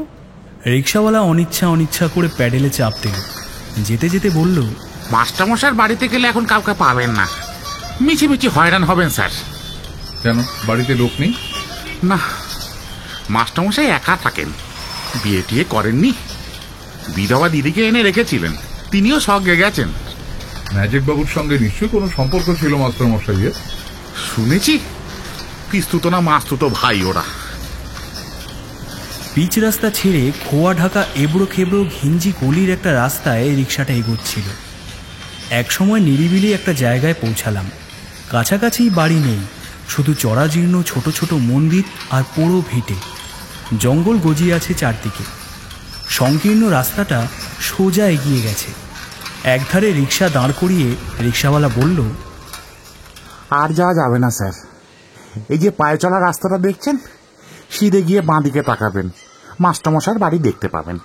আমরা নামলে সে রিক্সা ঘুরিয়ে একটু হেসে বলল, মাস্টারমশাইকে খবর দেওয়ার লোক পাবেন কি দেখুন, বরঞ্চ আমাকে 2 টাকা বাড়তি দিলে স্কুলে খবর দেব, আপনাদের ফেরত নিয়েও যাব। কর্নেল ওকে 5 টাকার নোট দিয়ে বললেন, দরকার নেই, আমি লোক খুঁজে নেব। রিক্সাওয়ালা এতক্ষণে সন্দিগ্ধ মুখে আমাদের দিকে তাকাতে তাকাতে রিক্সার সিটে উঠল। তারপর কে জানে কেন খুব জোরে রিক্সা চালিয়ে চলে গেল। কর্নেল অভ্যাস মতো বাইনোকুলারে চারদিক দেখে নিয়ে বললেন, এসো জয়ন্ত, কুইক। আমার ধারণা রিক্সাওয়ালা মোহনবাবুকে যেচে পড়েই খবর দেবে 2জন উটকো লোক ওর বাড়িতে গেছেন। পায়ে চলা পথে শুকনো পাতা পড়ে আছে, দুধারে পোড়ো ভিটে আর ভাঙাচোরা শিব মন্দির। ঘন ঝোপঝাড় আর উঁচু গাছপালায় পাখিদের তুমুল চেঁচামেচি চলছে। এলোমেলো জোরালো হাওয়া দিচ্ছে। বাঁদিকে প্রায় হানাবাড়ির মতো দেখতে একটা একতলা বাড়ি দেখা গেল। সদর দরজায় তালা আঁটা। কর্নেল বাড়ির পেছনের দিকে এগিয়ে গেলেন। ওকে অনুসরণ করলাম। ওদিকটায় একটা হজামজা পুকুর দেখা গেল। কর্নেল আবার চারপাশটা খুঁটিয়ে দেখে নিয়ে বললেন, তুমি এই ঝোপের আড়াল থেকে ওই রাস্তার দিকে লক্ষ্য রাখো। কাউকে এদিকে আসতে দেখলে 3 বার শীষ দেবে। বোকামো করো না কিন্তু, সাবধান। বাড়ির পেছনের পাঁচিল জায়গায় জায়গায় ধসে গেছে কবে। সেখানে ডালপালার বেড়া দেওয়া হয়েছে। একখানে বেড়া ঠেলে সরিয়ে কর্নেল ঢুকে গেলেন। বুকটা ঢিপ ঢিপ করতে লাগলো। পকেট থেকে রিভলভারটা বের করে নিয়ে বাগিয়ে ধরলাম এবং গুঁড়ি মেরে বসে রইলাম। রাস্তাটার দিকেও নজর রাখলাম। তারপর কর্নেলের আর পাত্তা নেই। বসে আছি তো আছি, অস্বস্তি যত, বিরক্তিও তত। কতক্ষণ পরে পেছনে কোথাও শুকনো পাতার মচমচ শব্দ এলো। দ্রুত পিছু ফিরে দেখি পুকুরের দিকে নেমে যাচ্ছে একটা গাধা। তার পিঠে একটা বোঁচকা বাঁধা। এটা সেই রামুর গাধাটা নয় তো? গাধাটা অদৃশ্য হলে আবার রাস্তার দিকে তাকিয়ে রইলাম। একটু পরে দেখি কর্নেল যা বলেছিলেন ঠিক তাই। সেই রিক্সাটা এসে থামল। রিক্সা থেকে রোগা চেহারার ধুতি পাঞ্জাবি পরা একটা ভদ্রলোক হন্তদন্তভাবে নামলেন। অমনি 3 বার শীষ দিলাম। এতক্ষণে কর্নেল বেড়া গলে বেরিয়ে এলেন। চাপা স্বরে বললেন, কেটে পড়া যাক, চলে এসো। আমরা গুঁড়ি মেরে পুকুরের দিকে এগিয়ে গেলাম। পুকুরের চারপাড়ে ঘন জঙ্গল, তলায় খানিকটা জল। গাধাটা পিঠে বোঁচকা নিয়ে অদ্ভুত ভঙ্গিতে জলজ ঘাস খাচ্ছে। কর্নেল গাধাটার দিকে প্রায় দৌড়ে গেলেন। ওর এই পাগলামি দেখে হতভম্ব হয়ে দাঁড়িয়ে গেলাম। উনি কাছে যেতেই গাধাটা এক লাফে পুকুরের ধারে ধারে নড়বড় করে দৌড়াতে লাগলো। কর্নেল তাড়া করলেন। গাধাটা পাড়ের জঙ্গল ফুঁড়ে উধাও হয়ে গেল এবং কর্নেলও। অগত্যা আমাকেও দৌড়াতে হলো। পাশের জঙ্গলে ঢুকেছি, পেছন থেকে চেরা গলায় হাঁকডাক ভেসে এলো। একবার ঘুরে দেখে নিলাম সেই রিক্সাওয়ালা আর সম্ভবত মোহন মাস্টারমশাই দৌড়ে আসছেন। কেলেঙ্কারিতে পড়া গেল দেখছি।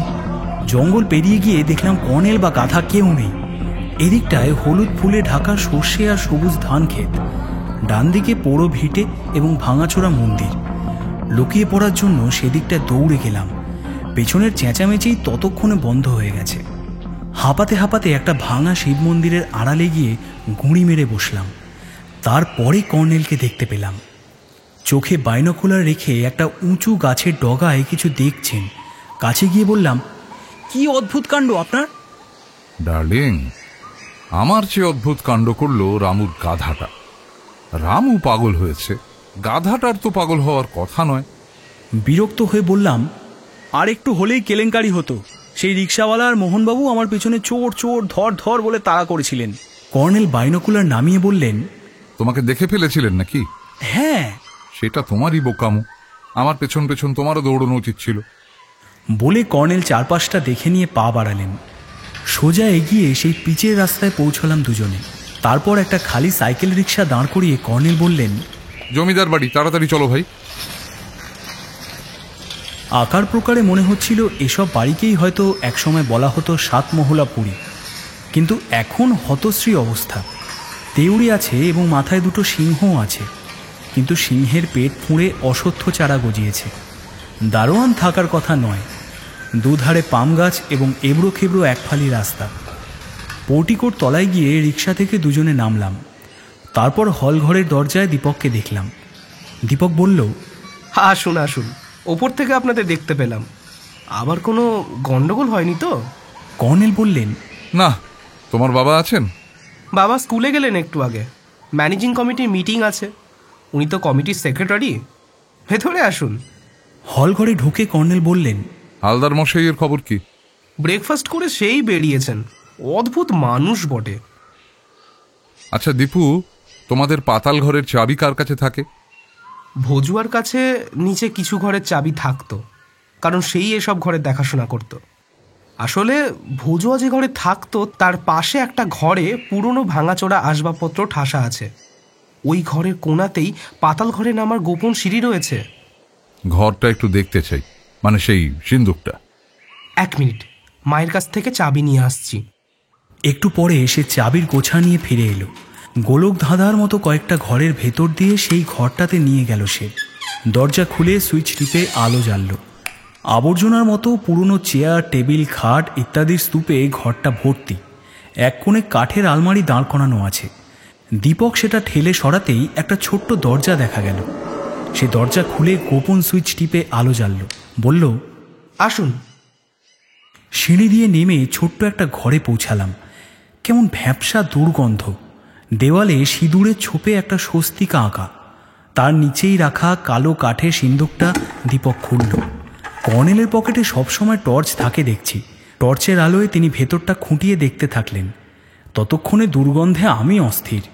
কর্নেল হঠাৎ ঝুঁকে একটা কালচে ছোট্ট জিনিস সিন্দুকের ভেতর থেকে তুলে নিলেন। উজ্জ্বল মুখে বললেন, পাওয়া গেল তাহলে? দীপক বলল, কি পাওয়া গেল কর্নেল? যা পাওয়া উচিত ছিল। চলো বেরোনো যাক এখান থেকে। হল ঘরে ফিরে কর্নেল বললেন, এই জিনিসটার খোঁজে ম্যাজিক বাবুর ডেরায় হানা দিয়েছিলাম। তার ম্যাজিকের বাক্স প্যাঁটরা তন্ন তন্ন খুঁজে যখন পেলাম না, তখন বুঝলাম এটা হয়তো সিন্দুকের ভেতরে থেকে গেছে। কাপালিক বেশি লোকটি যেই হোক তাকে ম্যাজিক বাবু এটা দিলে প্রাণে মারা পড়তো না। ম্যাজিক বাবু ভজুয়ার সাহায্যে সিন্দুক থেকে তান্ত্রিক আদিনাথের কবন্ধ লাশের হাড়গোড় নিয়ে গিয়েছিল। দীপক চমকে উঠে বলল, ভজুয়ার সাহায্যে? অসম্ভব। সম্ভব ডার্লিং। কর্নেল সোফায় বসে চুরুট ধরালেন। যখের ধনের লোভ সবচেয়ে সাংঘাতিক লোভ। চিন্তা করে দেখো, ওই পাতাল ঘর থেকে ভজুয়ার সাহায্য ছাড়া কারো পক্ষে কাজটা সম্ভব ছিল না। তোমার ঠাকুরদার বইতে লেখা রয়েছে, কবন্ধ লাশ দুমড়ে মুচড়ে কাপড়ে বেঁধে সিন্ধুকে ঢোকানো হয়েছিল। এতকাল পরে কাপড় আস্ত থাকার কথা নয়। কাজেই হাড়গোড়গুলো আবার একটা কাপড়ে বা চটের থলেতে ভরে নিয়ে গিয়েছিল দুজনে। এদিকে মাংস গলে পচে কাপড় গুঁড়ো হয়ে এই জিনিসটা সিন্ধুকের তলায় খসে পড়েছে এবং সেঁটে গেছে। জিনিসটা বাংলোয় দেখা সেই আধখানা চাঁদের গড়ন সেই শিলের বাকি টুকরো বলে মনে হলো। বললাম, একটা গোটা শিল দুটুকরো করার কারণ কি? কর্নেল দাড়িতে হাত বুলিয়ে বললেন, বইয়ে তান্ত্রিক আদিনাথের ছবি আছে। শিবের জটায় চন্দ্রকলার ছবি দেখেছ তো? ওর জটাতেও তেমনই আধখানা খুদে চাঁদের মতো জিনিস আছে। প্রথমে গ্রাহ্য করিনি, পরে দেখলাম ওর ডান বাহুতে তাগার মতো অবিকল একই জিনিস বাঁধা আছে। আতস কাছে দুটোই পরীক্ষা করে বুঝলাম একটা খুদে সিলের দুটো টুকরো, কি সব খোদাই করা আছে ওতে। তখনই বুঝলাম তান্ত্রিক আদিনাথ যত বুদ্ধিমান ছিলেন, তাঁর ভাইপো হরনাথ মানে দীপুর ঠাকুরদাও ততটাই বুদ্ধিমান ছিলেন। হরনাথ লিখেছিলেন, দেবী চণ্ডিকার ধনে লোভ করা উচিত নয়। বইয়ে ধ হরফ এবং লো হরফ পোকায় কেটেছে, তাই দীপুর বাবা ব্যাপারটা প্রথমে বুঝতে পারেননি। দুটো নরবলির পর ওর সন্দেহ হয়, তাই আমার কাছে ছুটে গিয়েছিলেন। দীপক বলল, বাপ রে, মাথা ভোঁ ভোঁ করছে। সেখানে লোকেরা কি অদ্ভুত ছিল, তাই না? হ্যাঁ, এখন তাই মনে হচ্ছে। কিন্তু হরনাথ ধর্মপ্রাণ মানুষ। দেবী চণ্ডিকার ধনের রক্ষণাবেক্ষণের দায়িত্ব বংশধরদের হাতে দিতে চেয়েছিলেন। ওই ছড়াটা উনি তাই নিজেই রচনা করে লিখে গিয়েছেন। ওর মধ্যে একটা সূত্র লুকোনো আছে। সিলের আধখানা তো সিন্ধুকে নিরাপদে রইল, বাকি আধখানা খুঁজে বের করবার জন্য ওই ছড়া। কিন্তু ছড়াটা কাজে লাগেনি। জগাই জানতো মুন্ডু কোথায় পোঁতা আছে। বললাম, কিন্তু তান্ত্রিক আদিনাথকে বলি দিল কে? ওটা গপ্প। আমার থিওরি হলো, আসলে জ্যাঠামশাইয়ের মৃত্যুর পর দেবী চণ্ডিকার লুকিয়ে রাখা ধন যাতে সহজে কেউ খুঁজে না পায়, তাই হরনাথ একটা সাংঘাতিক কাজ করেছিলেন। মৃতদেহের মুন্ডু কেটে কোথাও পুঁতে রাখার জন্য। বোগাস, আপনার থিওরির কোনো মাথা মুন্ডুই নেই। শিলের টুকরো দুটো লুকিয়ে রেখে গেলেই পারতেন। কোনো বদ্ধ পাগল ছাড়া মরার উপর খাড়ার ঘা দিতে পারে না। কর্নেল হঠাৎ উঠে দাঁড়িয়ে বললেন, 12:30 বাজে, চলি দীপু, ও বেলা এসে তোমার বাবার সঙ্গে দেখা করব। দীপক হতভম্ব হয়ে দাঁড়িয়ে রইল। বাইরে গিয়ে বললাম, আচ্ছা, জগাই কি করে জানলো যে কোথায় মুন্ডু পোঁতা আছে? কর্নেল গম্ভীর মুখে বললেন, তুমি তো কথাটা শেষ করতেই দিলে না। আমি কি বলেছি হরনাথ নিজের হাতে তান্ত্রিক জ্যাঠার লাশের মুন্ডু কেটেছিলেন? মড়া কাটার জন্য ওর একজন লোকের দরকার ছিল। জগাইরা পুরুষানুক্রমে এই কাজ করে। হরনাথের বইতে একজনের উল্লেখ আছে, তার নাম গদাই। নিশ্চয়ই জগাইয়ের ঠাকুরদা বা তার বাবা, নামে নামে মিল। এদিকে তো পূর্বপুরুষের কোনো গোপন কথা বংশানুক্রমে পরিবারে চালু থাকে, এই পরিবারেও ছিল। আমার থিওরি নিখুঁত ডার্লিং। কি করে অত নিশ্চিত হচ্ছেন আপনি? জগাই একইভাবে খুন হয়েছে বলে। কর্নেল গেট পেরিয়ে একটা সাইকেল রিক্সা ডাকলেন, তারপর বললেন, বাংলোয় ফিরে বুঝিয়ে দেব। বাংলোয় পৌঁছে দেখি হালদার মশাই আমাদের জন্য অপেক্ষা করছেন। উত্তেজিতভাবে এগিয়ে এসে চাপা স্বরে বললেন, কাপালিকে ডেরা ডিসকভার করছি কর্নেল। গড় খাইয়ের ওপারে গুহার মতো গম্বুজ ঘরে সে থাকে। কম্বলের তলায় ভাস করা এই সিটি ছিল। কর্নেল ওর হাত থেকে ইনল্যান্ড লেটারটা নিয়ে বললেন, দীপু আপনার জন্য ভেবে সারা, শিগগির গিয়ে আগে ওকে দেখা দিন। আর শুনুন, একটা দায়িত্ব দিচ্ছি। রামুর গাধার পিঠে একটা বোঁচকা বাঁধা আছে। গাধাটা নয়, বোঁচকাটা খুব দরকার। হালদার মশাই লাফিয়ে উঠলেন, কই কই সে? খেয়ে দিয়ে খুঁজতে বেরোবেন, ঝিলের জঙ্গলেই পেয়ে যেতে পারেন। কিছুক্ষণ আগে ওকে তাড়া দিয়ে ওদিকেই পাঠিয়ে দিয়েছি। প্রাইভেট ডিটেকটিভ সব বেগে উধাও হয়ে গেলেন। খাওয়া দাওয়ার পর কর্নেল ইনল্যান্ড লেটার পড়ে আমাকে দিলেন। চিঠিতে লেখা আছে, শঙ্করদা, পত্রপাঠ চলে আসুন, জগাই রাজি হয়েছে, ভজুয়াও রাজি। গতবারের মতো সেজে আসবেন, শ্মশানতলায় থাকবেন। মা চণ্ডীর কৃপায় এবার আর ব্যর্থ হব না। প্রণাম রইল। ইতি। নাম ঠিকানাটা লেখা ইংরেজিতে, Shri SN Bhattacharya, care of Joychandi Opera, 33/1 Thakurpara lane, Kolkata 5। বললাম, যাত্রা দলের লোক নাকি? তাই তো মনে হচ্ছে। তার পক্ষেই কাপালিক সাজা সহজ। এবার এই চিরকুটটা দেখো। ম্যাজিক বাবু শচীন হাজরার বাক্সে পেয়েছি। চিরকুটটা দেখেই বললাম, আমায় যে চিরকুটটা ছুঁড়ে কাল বিকেলে ভয় দেখিয়েছিল, এ তো তারই লেখা। ম্যাজিকবাবুকে শ্মশানতলায় ডেকেছিল দেখছি। তলায় ইংরেজিতে S লেখা, সেই শঙ্করদা।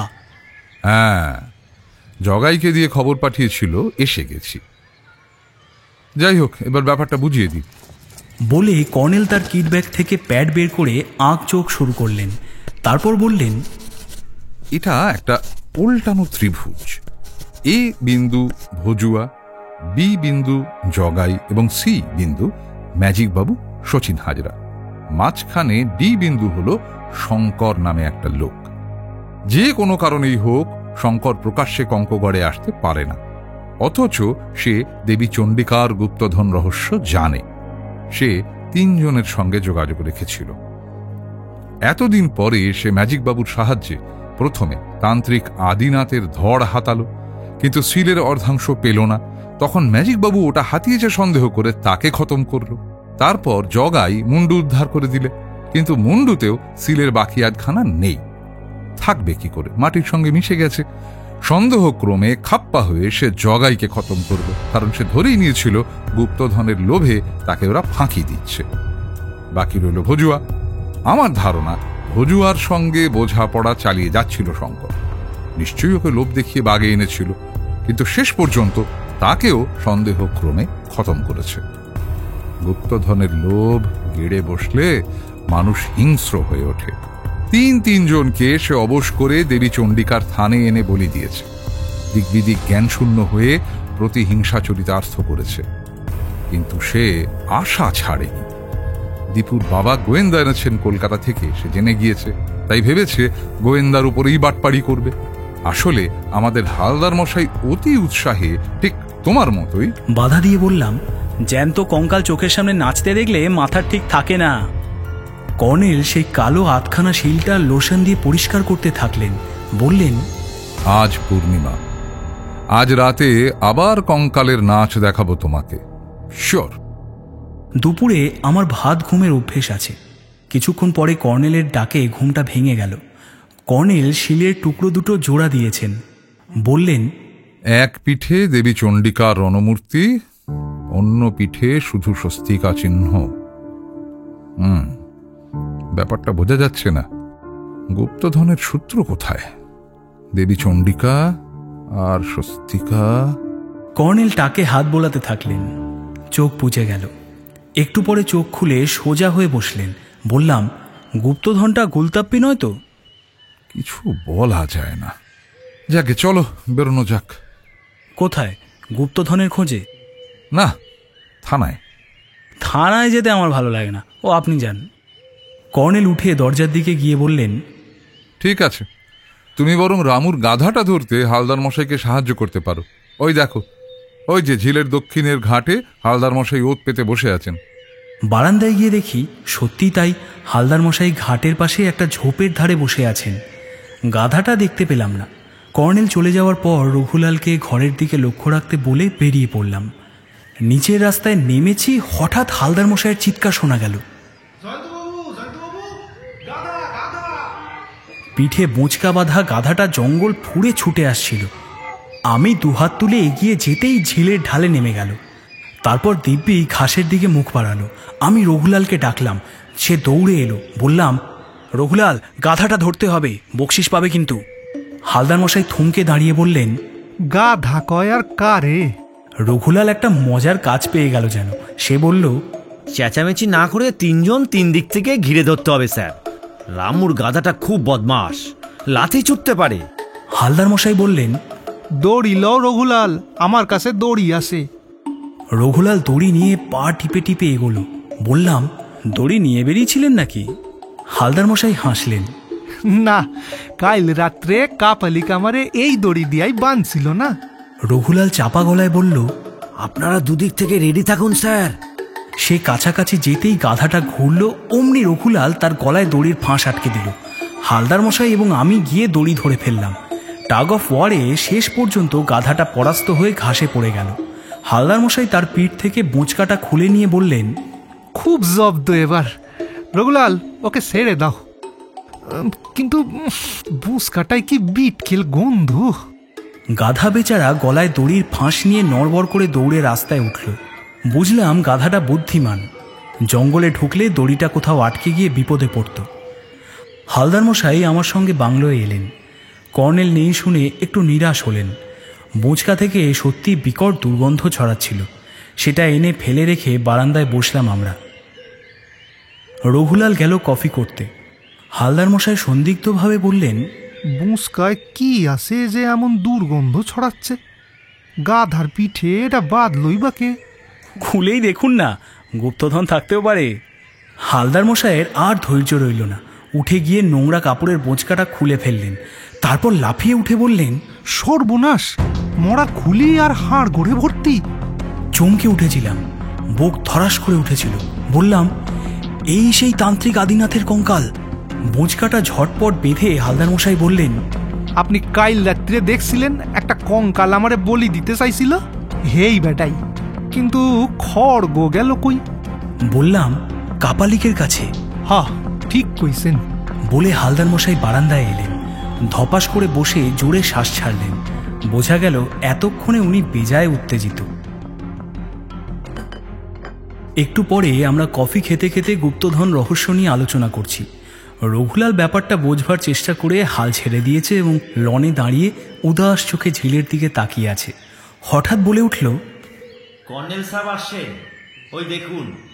ঝিলের ধারে জঙ্গলের ভেতর থেকে কর্নেলকে হন্তদন্ত হয়ে আসতে দেখলাম। হালদার মশাইও হন্তদন্ত হয়ে গেটের দিকে এগিয়ে গেলেন। কিছুক্ষণ পরেই গেটের নিচে কর্নেলের টুপিটা দেখা গেল। হালদার মশাই জয়ের উল্লাসে বলে উঠলেন, সাড়ম্বরে ঘটনার বিবরণ দিতে দিতে হালদার মশাই কর্নেলের সঙ্গে বাংলোর বারান্দায় ফিরে এলেন। রঘুলাল আবার কফি করতে গেল। বললাম, গেলেন তো থানায় আর ফিরলেন জঙ্গল থেকে, নিশ্চয়ই অর্কিড খুঁজে বেড়াচ্ছিলেন না জঙ্গলে? কর্নেল হাসলেন, মুখে ক্লান্তির ছাপ। বললেন, ফাঁদ পাততে গিয়েছিলাম। ফাঁদ? কিসের ফাঁদ? কাপালিক ধরার। হালদার মশাইও ডেরার খোঁজ দিয়েছেন। সেই ডেরায় ঢুকে গুপ্তধনের সূত্র অর্থাৎ সিলটা রেখে এলাম, সঙ্গে একটা চিঠি। সন্ধে 7টায় ঝিলের পূবের ঘাটে বুড়ো শিবের মন্দিরের সামনে দেখা করতে লিখেছি। শর্ত দিয়েছি, গুপ্তধনের আধা আধি বখরা চাই। দেখা যাক টোপ গেলে কিনা। গুপ্তধনের লোভ অবশ্য সাংঘাতিক। অবাক হয়ে বললাম, শিলটা রেখে এসেছেন, করেছেন কি? কর্নেল চাপা স্বরে সকৌতুকে বললেন, বলেছি ডার্লিং, আজ রাতে কঙ্কালের নাচ দেখাবো। আর হালদার মশাই সচক্ষে দেখবেন তাকে কে বলি দেবে বলে শাসাচ্ছিল। হালদার মশাই বললেন, সে বেটা তো ওই বস্কার ভেতর বাঁধা আছে। হালদার মশাই, প্রেতাত্মা তার কঙ্কাল শুদ্ধ বোঁচকা থেকে বেরিয়ে পড়বে। যাই হোক, রঘুলালকে দিয়ে আপাতত বাথরুমে ওটা রাখতে হবে। এখন 5:30 বাজে, 6:45 আমরা বুড়ো শিব মন্দিরের ওখানে পৌঁছবো। একটা চূড়ান্ত মুহূর্তের দিকে পৌঁছাতে গেলে যা হয়, সময় যেন কাটতেই চায় না। 6:30 আমরা বেরিয়ে পড়লাম।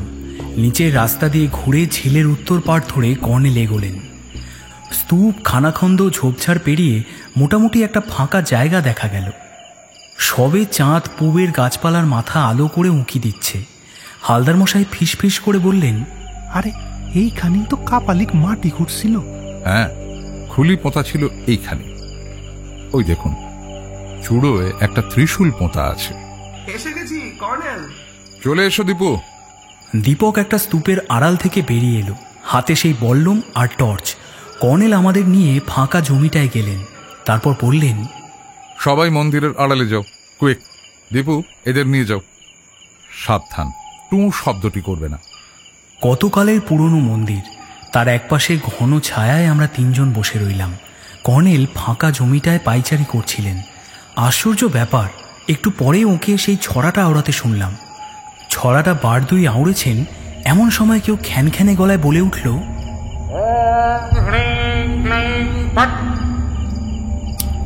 তারপর দপ করে একটা মশাল জ্বলে উঠল। পেছনে ঘন ঝোপ, ঝোপের মাথায় মশালটা আটকানো মনে হলো। হঠাৎ ঝোপ ডিঙিয়ে একটা আস্ত নরকঙ্কাল লাফ দিয়ে এসে দাঁড়ালো।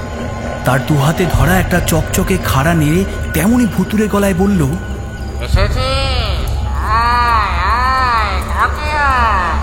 দেবী চণ্ডিকার গুপ্তধনকে উদ্ধার হয়নি? আর কিসের কথা মশাই, সিল তো পেয়ে গেছেন। কঙ্কাল খাড়া নামিয়ে বলল, আমি কে জানিস? আমি তান্ত্রিক আদিরাজ, আমার দেবীর ঘর, আমার সঙ্গে ধুপগুড়ি। তবে রে বেটা পুরো টিকটিকি। এবার যেন কর্নেলেরই আমার মতো মাথা খারাপ হয়ে গেল। টিকটিকি বলার জন্যই কি খেপে গেলেন? রিভলভার বের করে দৌড়ে গেলেন। কঙ্কালটা তরাক করে ঝোপ ডিঙিয়ে পালাতে যাচ্ছিল, কিন্তু ঝোপে আটকে গেল। তারপর হঠাৎ ঝোপের ওপাশে অনেক টর্চের আলো জ্বলে উঠল। ধূপ ধাপ দুধ তার ছোটাছুটি শব্দ। আমরা দৌড়ে কর্নেলের কাছে গেলাম। কর্নেল সেই কঙ্কালটা ঝোপের ডগা থেকে নামিয়ে এনে বললেন, ম্যাজিক বাবুর ম্যাজিক কঙ্কাল। ম্যাজিকের স্টেজে পুতুল নাচের কৌশলে পেছন থেকে প্লাস্টিকে তৈরি কঙ্কালটাকে দড়ির সাহায্যে কন্ট্রোল করা হতো। খাঁড়াটা দেখছি পিচবোর্ডে মোড়া রাংতার। বলে হাঁক ছাড়লেন, কই মিস্টার ধাড়া, আপনার আসামি কোথায়? ঝোপের পেছন থেকে সাড়া এলো,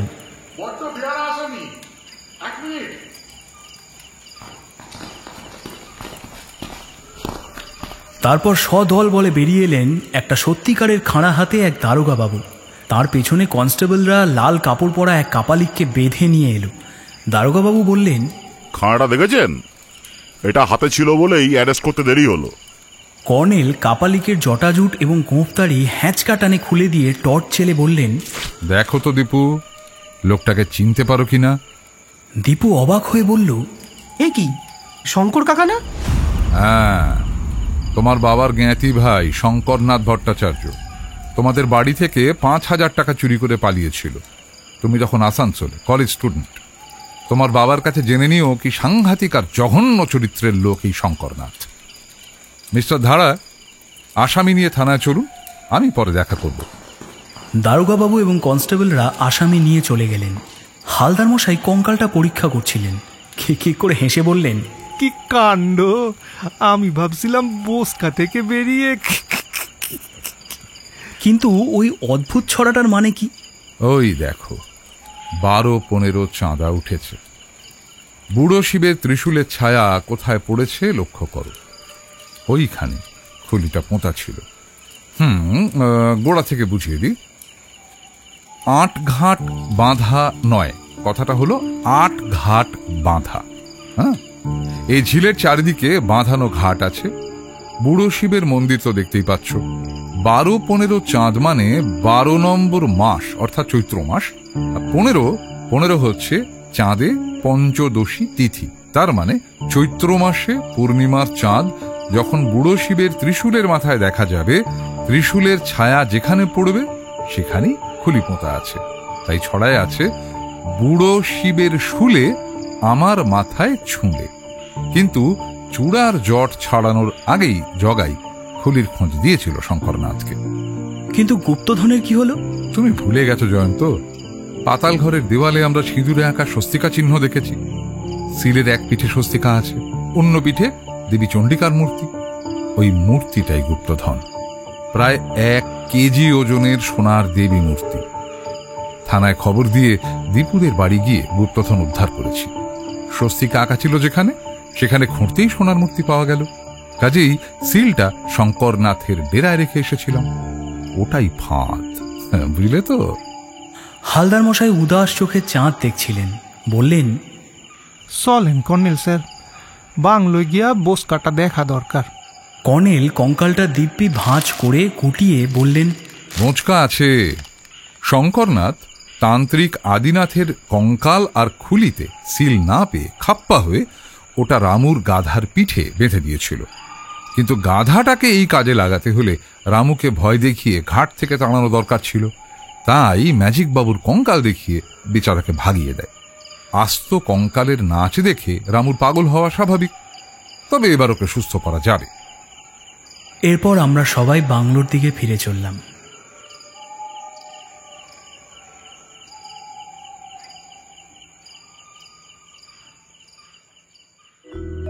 এতক্ষণ শুনছিলেন সৈয়দ মুস্তাফা সিরাজের লেখা কঙ্কগড়ের কঙ্কাল।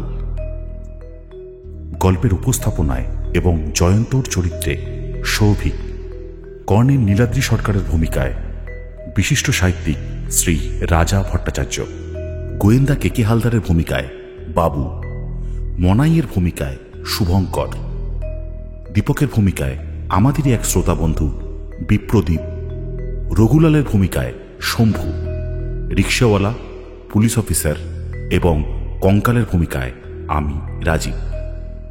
পোস্টার ডিজাইনে তন্ময়। গল্পটা কেমন লাগলো কমেন্ট করে অবশ্যই আমাদের জানাবেন। দেখা হবে পরের গল্পে। সঙ্গে থাকুন, শুনতে থাকুন থ্রিলার স্টেশন।